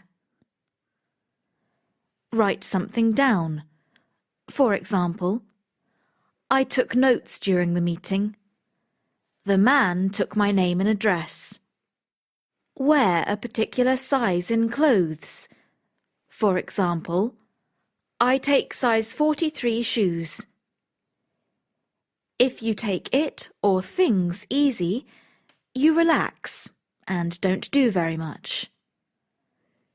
I'll take things easy today. If you take a break, you stop work and rest for a short period. Let's take a 10-minute break. A. Give. We can use give when someone or something causes a certain effect. All that noise has given me a headache. The walk this morning gave me an appetite. Listening to Why Sin has given me an idea. We often use give with different nouns to express an action. He gave me some advice. Valentina gave us a shock when she shouted like that. I had to give a speech at the wedding. I'll give her a ring. I had lots of work to do, but fortunately, Ollie gave me a hand. She gave me a hug. He gave the car a push. B. Keep. Keep can mean to stay or cause someone to stay in a particular state or condition. Keep right. She asked us to keep quiet. This coat will keep you warm. Going to the gym keeps me fit. Keep on doing something means to repeat doing something, and often it is something you don't want to do or happen. I keep losing my glasses. I keep getting backache. She keeps on interrupting me. If you keep in touch, you continue to communicate with someone, especially by phone or email. I met Mara on holiday, and we've kept in touch ever since. If you keep a secret, you don't tell other people something that you know. Tom told me not to tell anyone about his new job, but I'm not very good at keeping a secret. If you keep something up, you continue doing something at a high level. You're working hard and your English is improving. That's good. Keep it up. C. Miss. If you miss a person, you feel sad because that person is not there. When I went to work in Hungary, I really missed my girlfriend. If you miss what someone says, you don't hear it. I'm sorry, I missed that. What did you say? If you miss a chance or an opportunity, you don't use an opportunity to do something. Lily's been chosen for the team, but now she's injured, she might miss her chance to play. If you miss something, you manage to avoid it or not experience it. I left home early in order to miss the rush hour. A. Uses. Get is an informal word and is very common in spoken English. It can have many different meanings. Obtain. I got a ticket from my brother. I need to get some help. Receive. I got a new phone for my birthday. Did you get my email? Buy. Where did you get that watch? I went to get a magazine. Arrive. What time did you get here? I'll phone when I get home. Become. It gets dark very early in winter. My hands are getting cold. Fetch. Could you go and get my glasses from the kitchen for me? Answer the door or phone. Is that the door? Yes, I'll get it. Do a task or arrange for someone to do it for you, using get plus past participle. I'll never get this essay finished. It's too difficult. I need to get my hair cut. I got my watch repaired today. B. Phrases. You can get in touch with me via email. A bedtime story helps children get to sleep. The salsa classes are a chance for us to get together. I'm sorry, I got the number wrong. My cold is getting worse. I'd like to get rid of my old CDs. I got to know lots of Americans when I stayed in San Francisco. C. Phrasal verbs. He stopped the car and I got out. I gave her £25, but I'll get it back tomorrow. The door was locked, so we couldn't get in. Our train should get in around midnight. What time did you get up this morning? A. Different meanings of go. When we leave a place in order to do an activity, especially for enjoyment, we often express it with go plus ing or go out for a plus noun. We could go shopping tomorrow. We could go sightseeing tomorrow. We could go swimming tomorrow. We could go clubbing tomorrow. Why don't we go out for a walk at lunchtime? Why don't we go out for a drive at lunchtime? Why don't we go out for a drink at lunchtime? Why don't we go out for a meal at lunchtime? Why don't we go out for a picnic at lunchtime? Go can also describe a changing state, usually to a bad one, with certain adjectives. My dad's going grey, and my uncle is going bald. My grandmother is going deaf. Our 12-year-old dog is going blind. He'll go mad if you wear his jacket. We use go when we want to ask or say if a road or form of transport takes you somewhere.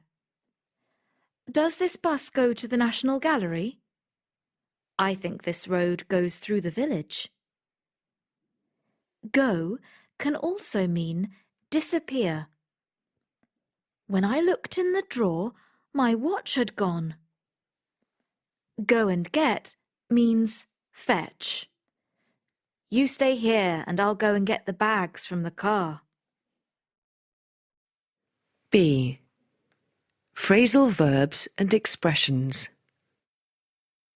What's going on in here? I don't know. I touched this switch and the lights went out. Shall we wait for George or go on to the theatre? I'm not sure of the way. Let's wait for George. How's the business? Well, it was going well up until the summer, but since then a few things have gone wrong and we've lost a few customers. Are you going away this year? Yes, we had a lovely time in Italy last year, so we've decided to go back in June. I think I'll have the chicken. How about you? I'm going for the roast beef. How's it going? Not bad. And you? A. The 5 basic senses. Sight, hearing, taste, smell, touch. To express it another way, the ability to see, hear, taste, smell and feel. B. Sense verbs with adjectives. You look tired this evening. That man sounded foreign. This cake tastes a bit strange. Fresh bread smells wonderful. This shirt feels damp. C. Sense verbs with like or as if or as though. We can describe things using sense verbs with like plus noun or as if or as though plus clause, but not like plus adjective, not she looks like nice. When we use like plus noun, we are often describing how similar two things are. Have you ever had a nectarine? They look like peaches. Did you hear that noise? It sounded like an alarm. That shampoo smells like coconut. Also, smells of coconut. Don't you think this material feels like silk? That boy looks as if he's trying to get over the wall. I spoke to Isabel. It sounded as though they had a good time on holiday. D. Verbs easily confused. If you look at the map, you can see the church on the left. They've been watching that man for weeks. He ran into me because he wasn't looking. I watched a film on TV. I saw a film on TV. I saw a film at the cinema. Not, I watched a film at the cinema. I heard what she said, but I wasn't listening. Don't touch the oven, it's hot. Just feel my feet. Aren't they cold? A. Common uncountable nouns. One of the problems with uncountable nouns is that many of them are countable in other languages. You can put all that rubbish in the bin over there. Is there any more news about the man who was injured? She gave me some good advice about buying a car. Do the children get pocket money? You need a lot of equipment for camping. For example, tent, sleeping bag, torch, things for cooking, etc. We sold the furniture. The scenery is really beautiful. My knowledge of Russian is limited. She's worked very hard, and I believe she is making progress. Can you take the dog? We haven't got any room in our car. Would anyone like some more toast? The children's behaviour was terrible. They were climbing all over the furniture and making a lot of noise. B. Uncountable nouns in dictionaries. Dictionaries show countable nouns with a C and uncountable nouns with a U. Some nouns can be countable with one meaning and uncountable with another. Experience. Uncountable. The knowledge you get from doing a particular job or activity. She's got a lot of experience of working with children. Experience. Countable. Something that happens to you that affects the way you feel. I had so many fantastic experiences on my trip to Thailand and Japan.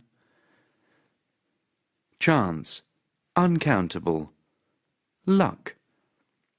Lotto is a game of chance. Chance. Countable. The opportunity to do something. He's had several chances to go abroad, but he's just not interested. C. Making uncountable nouns countable. You can make some uncountable nouns singular. Sometimes we do this with a word like piece, for advice, equipment, toast, furniture, news. But in spoken English, we often use a bit, informal, with most uncountable nouns. A good piece of advice. An interesting bit of news. Another piece of toast. Just a bit of rubbish. A. Verb plus ing form. A number of verbs are commonly followed by an ing form. Do you enjoy studying? Yes, I do. Do you mind getting up early? No, I don't mind at all. Do you like or dislike having your photograph taken? I hate having my picture taken. Do you usually avoid speaking to strangers at parties? Yes, I prefer to talk to people that I already know. Can you imagine being without a car? No, I can't. I need my car. Have you ever considered living in another country? Yes, many times. I'd like to live abroad. Would you recommend having a holiday in the capital city of your country? If so, would you suggest going at a particular time of the year? Yes, I would. And I would suggest going in spring or autumn. B. Verb plus to infinitive. I hope to see them next week.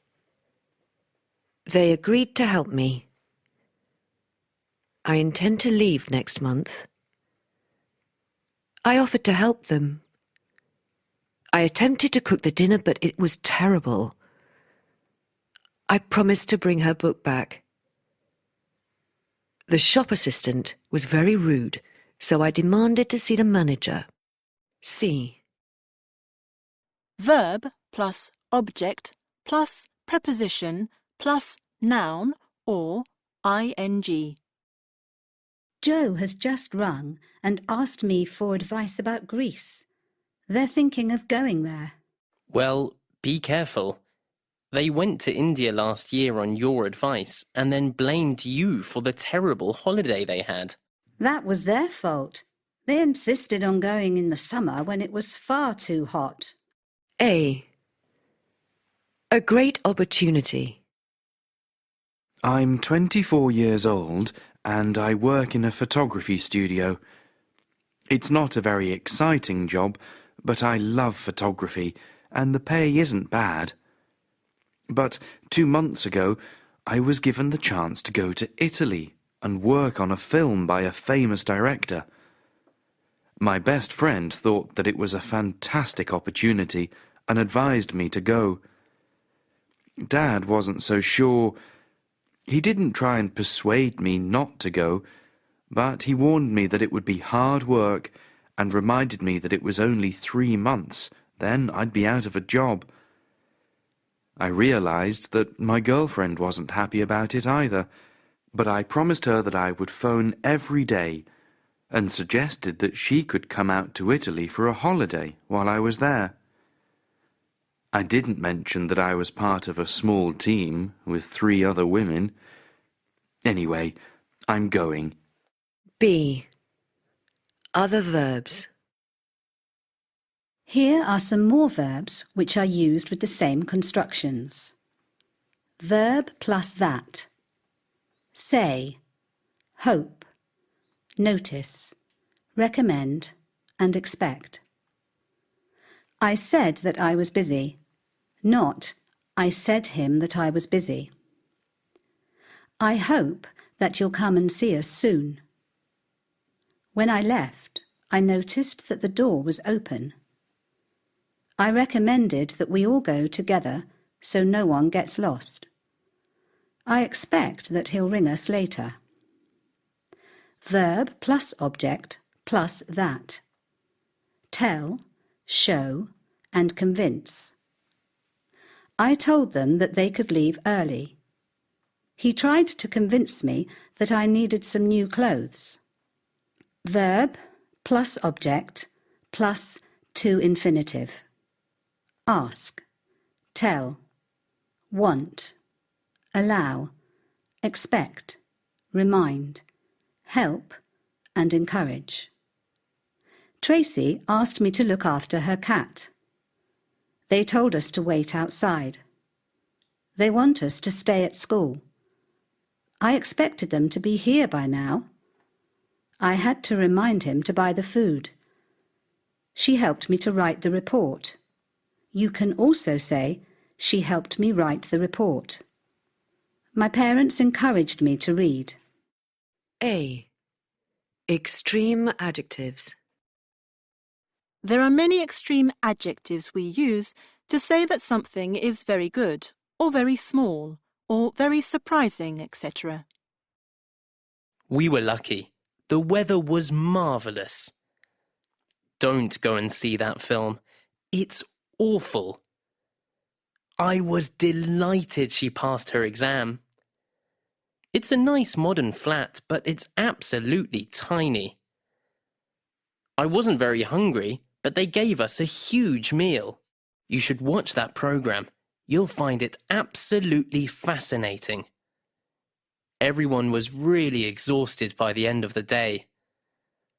Bungee jumping is the most terrifying thing I've ever done. Computers are an essential part of modern life. The food was delicious. B. Adjectives ending in ing and ed. A large group of adjectives can have an ing or ed ending. The ing ending describes a person, thing, or situation. The ed ending describes the effect on someone of this person, thing, or situation. I don't know if other people were bored, but I thought it was a very boring lesson. The weather is so depressing at the moment, it's making everyone feel depressed. These adjectives can all end in ing or ed depending on the meaning. It was really tiring going up that hill.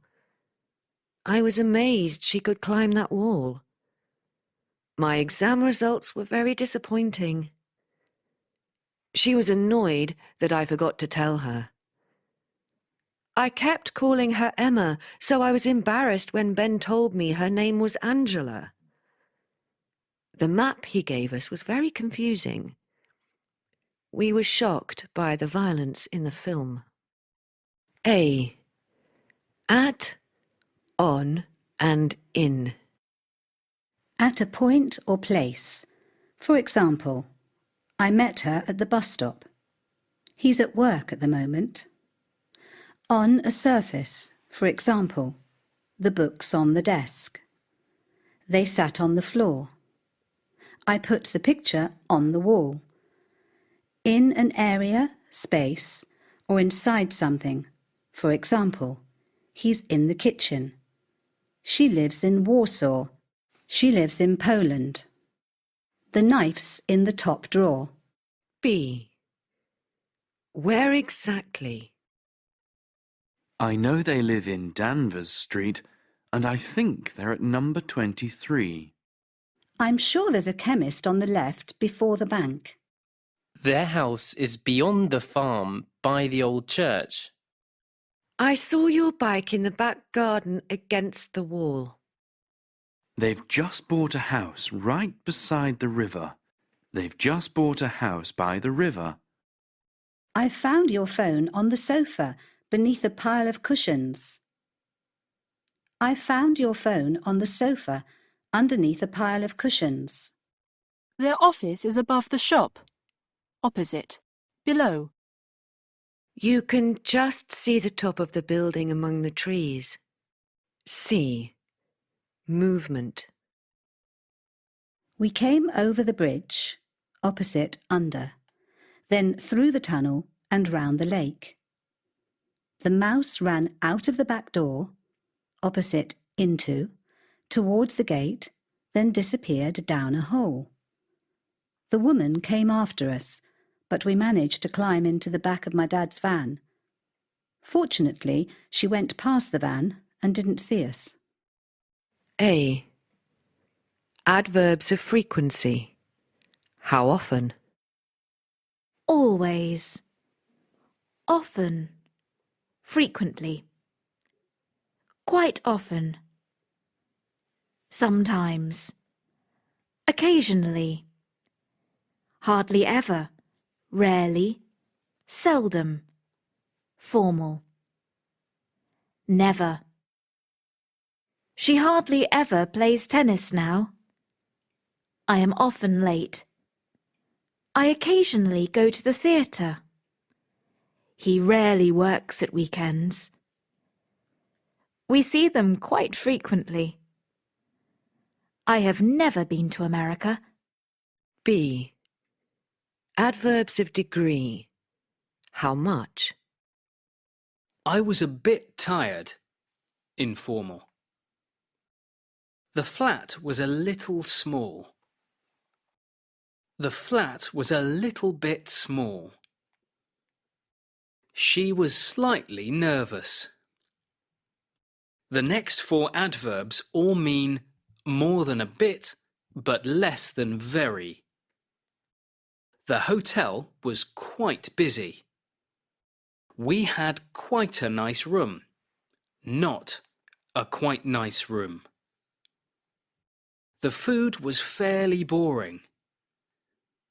It was a fairly wet day. I was rather annoyed I missed the film. It was a rather good party, or rather a good party. The weather was pretty good.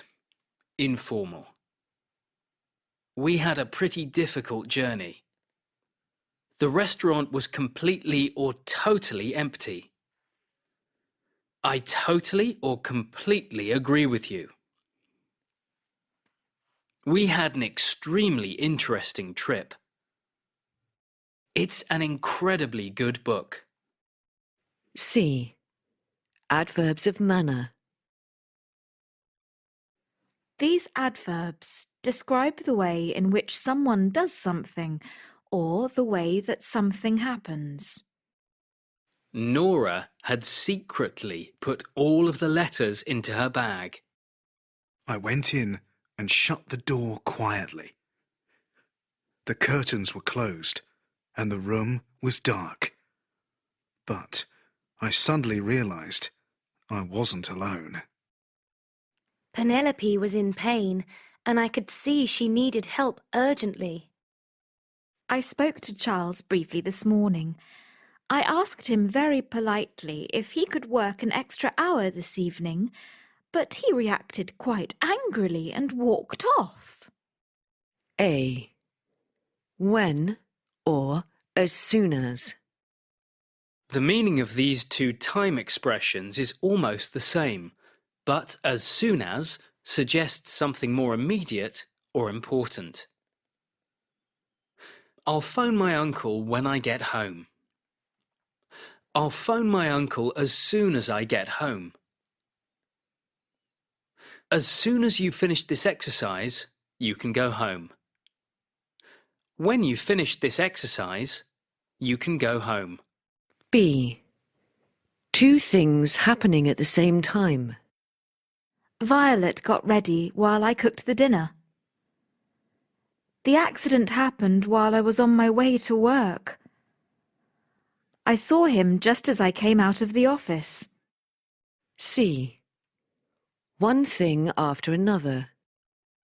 We met the others in the cafe, and then, or after that, or afterwards, we went to the match. I talked to Joe, and afterwards I came home.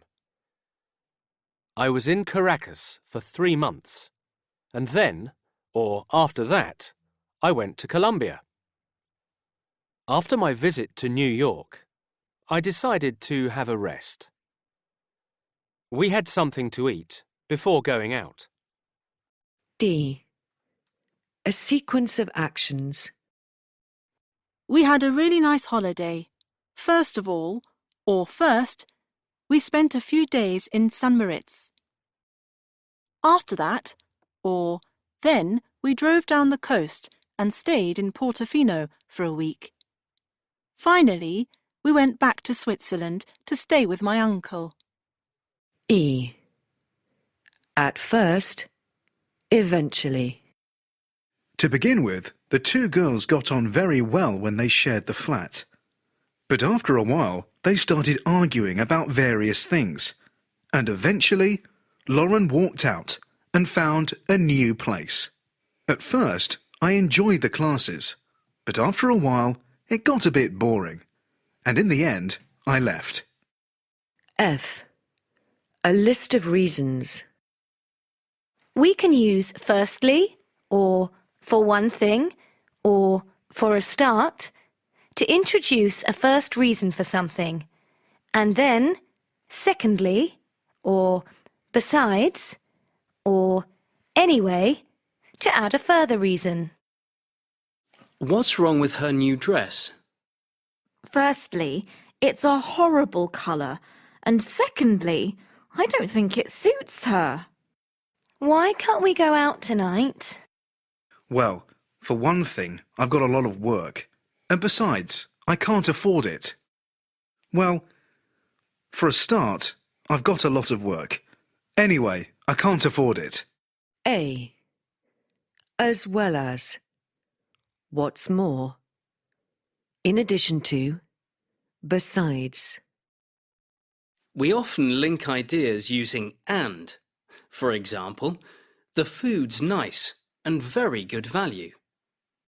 There are other words and phrases we also use to add more information. Sometimes we still include and or also. The restaurant has excellent food. It's also very good value. You always get a good view, and the seats are comfortable as well. Synonym, to. As well as getting cheaper tickets, I also got the opportunity to buy them in advance. The clothes are nice, and what's more, the shop is open every day of the week. The scheme gives young people experience. In addition, companies can afford to employ them. In addition to the new food department, they're also planning to open a cafe. Besides being a mum with 4 children, she's also a successful designer. B. Although. Despite. In spite of. We use these link words when there are two ideas in a sentence, and the second is surprising or not expected. They can be used at the beginning or in the middle of the sentence. Although the sun was shining, it wasn't very warm. Even though the sun was shining, it wasn't very warm. We found the place quite easily, although we didn't know where it was. We found the place quite easily, even though we didn't know where it was. They went for a walk, despite the fact that it was raining. Despite having no money, he still seemed very happy. They got there on time, in spite of the delay. In spite of all the problems, we still enjoyed the trip. C. However, yet, though. We can use however and yet when the second part of an idea is surprising after the first part.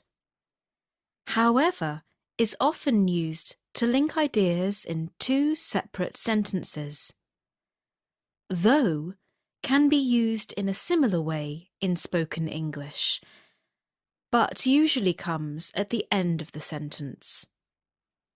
Notice the use of commas here, and the different positions of however. I don't agree with a lot of his methods. However, he is a very good teacher.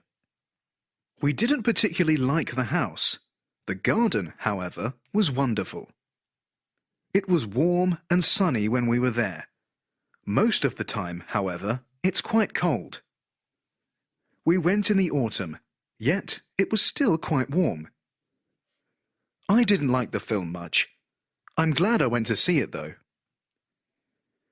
They told us the shop was next to the station. We never found it, though. D. While and whereas. We can use while and whereas to compare two different facts or situations. Alex is very quick to understand. Whereas, or while, the others are quite slow. I get £20 an hour, while Josh only gets £12. The speed limit on this road is 80 kilometres per hour, whereas it's 130 kilometres per hour on the motorway. I was very keen on the film, whereas Christoph didn't like it at all. A. Reason. I went home early because I was feeling tired. As I was feeling tired, I went home early. Since I was feeling tired, I went home early. We don't usually start a sentence with because. I was feeling tired, so I went home early. This is very common in spoken English. The reason I went home early was that I was feeling tired. We can also use because of with a different construction. Compare. They go there because the weather is wonderful. Because plus noun plus verb. They go there because of the wonderful weather. Because of plus adjective plus noun. Due to means the same as because of and is often used to explain the reason for a problem. The plane was late due to bad weather. Due to is often used after the verb be. B. Purpose. A purpose is an intention or reason for doing something. The purpose of the meeting is to plan next year's timetable. We often introduce a purpose using so that or in order to. I bought this book so that I could improve my English.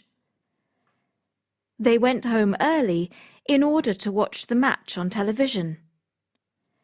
We moved house so that we could send our children to this school. She went into town in order to do some shopping. C. Result. These link words or phrases are used when one thing happens because another thing has happened. Therefore, and as a result, are more formal than so, and less common in spoken English. I left my ticket at home, so I had to buy another one. They've got more money, and therefore they can afford to buy the best football players. I forgot to send the email. As a result, no one knew about the meeting. D. Conditions. We sometimes use whether when we are not sure about something. I didn't buy it because I wasn't sure whether you'd like it. I spoke to the others, but I don't know whether they're coming. We'll be late unless we leave now. Unless the weather improves, we won't be able to go. I have to go now, otherwise I'll miss the last bus. You'll have to turn up the music, otherwise they won't be able to hear it. You can borrow it as long as you bring it back by Thursday. You can wear what you like, as long as you look quite smart. I'm taking my umbrella in case it rains. Take some money in case you need to get a taxi. A. Formal English. Formal English is more common in writing, but you will also hear examples in more formal spoken English. For example, announcements, speeches, television news, or discussions. Notice in a cafe. Only food purchased here may be eaten on the premises. Business letter. I regret to inform you that we are unable to. Information notice. If you require further assistance, please contact the above address. Formal letter. We are not in a position to grant you a visa to this country. Police statement. The man is being questioned regarding the robbery last night. Theatre announcement. The play will commence in 2 minutes. Station announcement. The next train to depart from platform 7 will be the 7:22 to Reading. Airport announcement. Will passengers for Miami please proceed to gate 36? B. Informal English. Informal language is more common in spoken English, and also in most emails or letters to friends. The words and phrases in bold in these dialogues are all informal. Who's Callum? A mate of mine. Really? Yeah, I see him quite a bit. He's a nice bloke. Toby, I'm afraid I can't make it this evening. Oh, that's a shame. Yeah, I'm sorry. But the thing is, Ella's not well, so I'll have to look after the kids. OK, don't worry. There will still be 12 or so at the meeting, and I'll ring you later and let you know what happens. Cheers. That would be great. I bet you're hungry. Yes, I'm dying for something to eat. Well, I think you'll find some stuff in the fridge. What are you up to this evening? Nothing much. Why? Well, would you like to see the new Coen Brothers film? I've heard it's great. Really? My brother saw it and said it was a load of rubbish. A. Types of form. A registration form, where you enter your name on an official list, for example, at a school or college. Also called an enrolment form when you are applying to do a course of study. An entry form, if you want to enter for an exam. For example, Cambridge English First. A landing card for people from some countries when they enter the UK. A visa application form when you make an official request to enter or leave some countries. B. Language of forms. When you fill in a form, you will see that they often have more formal expressions. In spoken English, ideas may be expressed differently. Written, date of birth. Spoken, when were you born? Place of birth, where were you born? Country of origin, where do you come from? Marital status, are you single or married? Date of arrival, when did you arrive? Date of departure, when are you leaving, or when did you leave? Signed, write your signature. C. Curriculum vitae. If you apply for a job, you need to send a letter and a CV, curriculum vitae, or resume in American English, which should give personal details, details about your education and qualifications. For example, university degree, teaching certificate, etc. Your work experience, your interests, skills, career aims, names of people who will give you a reference. If you apply to university, they require a personal statement in which you must explain why you want to go to this university, why you want to follow this particular course, details of your educational background, your skills, your interests. D. Tips for writing a CV or personal statement. A tip is a useful piece of advice. Here are some tips for writing a CV or personal statement. A CV should be no longer than 2 pages. A personal statement no more than 45 lines of text. Type your CV or personal statement. Handwriting is not suitable. Keep it simple. Don't make it complicated. Check there are no mistakes.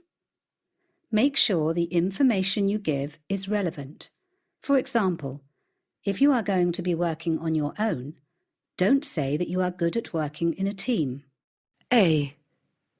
The basis of a discursive essay. An essay that discusses a subject. In a discursive essay, you have to express your own ideas and point of view. It is also important to show that you understand both sides of an argument.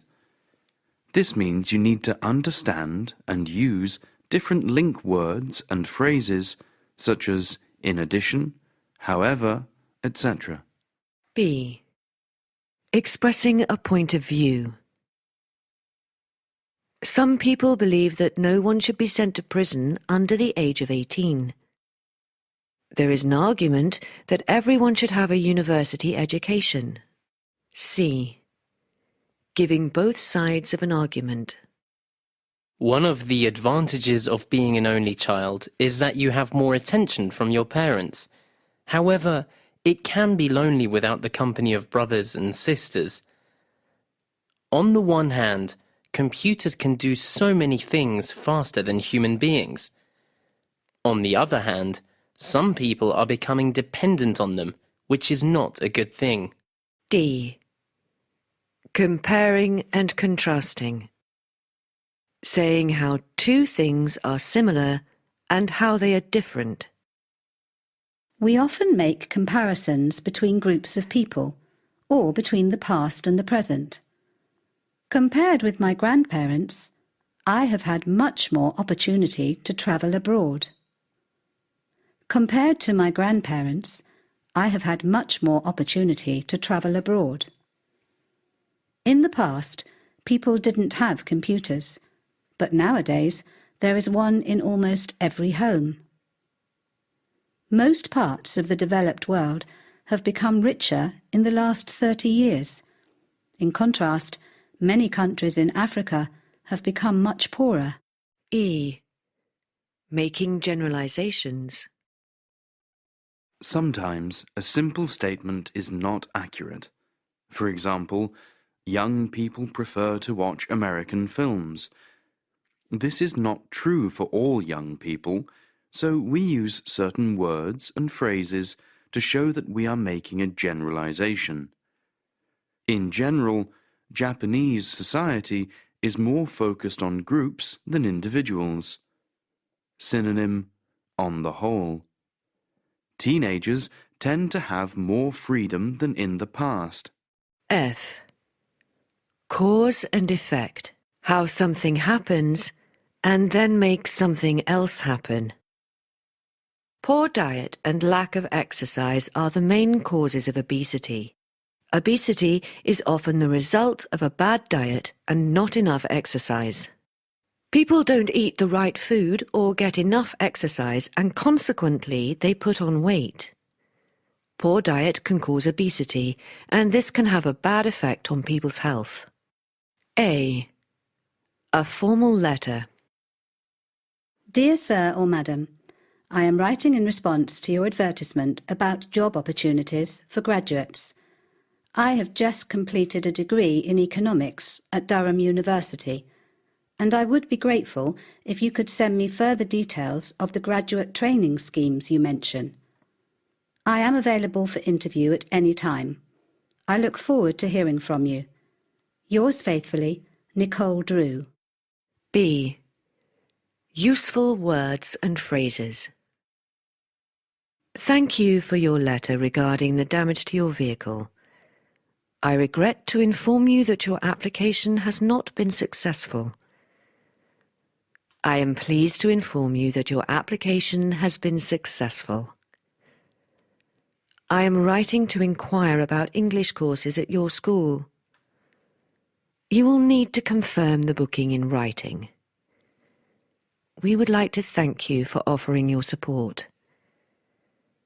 We would like to apologize for the delay, or please accept our apologies for the delay. I enclose a cheque for £100. A. An email. Hi Beth. Just a quick message to thank you for dinner last night. Absolutely delicious, as always, and I really enjoyed meeting your friend Alice. She's a laugh, isn't she? I'm hoping to get tickets for the film festival next week, so I'll be in touch to see if there's anything you fancy seeing. Give my regards to Conrad when he gets back from Poland, and once again, thanks for last night. Love, Sophie. B. Messaging. Hi Emma. Sorry it's been ages since I last got in touch, but I just wanted to let you know that I'm coming to Birmingham in 2 weeks' time, actually just before your birthday. Sounds great. When exactly? 12th of March. Could we get together and go out for a meal? Maybe Mark could join us as well. That's perfect. Can you contact Mark and I'll book a restaurant? Great. Anyway, better get back to work. See you soon. A. Letters or words. Most abbreviations are spoken as individual letters. EU, European Union. UN, United Nations. PM, Prime Minister. MP, Member of Parliament. BBC, British Broadcasting Corporation. ID, identification. For example, do you have an ID card? PC, personal computer. CV, curriculum vitae. ISP, Internet Service Provider. Occasionally, abbreviations are spoken as words. For example, AIDS and PIN. B. Written forms only. Some abbreviations are written forms only, but pronounced as full words. Mr. Scott, St. Mark's Church, Mrs. Bryant, Dean Street, Dr. Chapman. C. Abbreviations as part of the language. Some abbreviations from Latin are used as part of the language. Etc. Abbreviation ETC. Meaning, and so on. Exempli gratia. E.g. For example, id est. I.e. That's to say, or in other words. D. Shortened words. Some common English words can be shortened, especially in spoken English. In some cases, the shorter form is more common, and the full form sounds quite formal. For example, refrigerator, influenza, gymnasium, and veterinary surgeon. Phone, telephone. Fridge, refrigerator. Maths, mathematics. Exam, examination. Board, whiteboard or smartboard or blackboard. Plane, aeroplane. Case, suitcase. Photo, photograph. Ad or advert, advertisement. Flu, influenza. Gym, gymnasium. Lab, laboratory. Bike, bicycle. Sales rep, sales representative. Synonym, salesperson. TV or telly, television. Vet, veterinary surgeon. Paper, newspaper.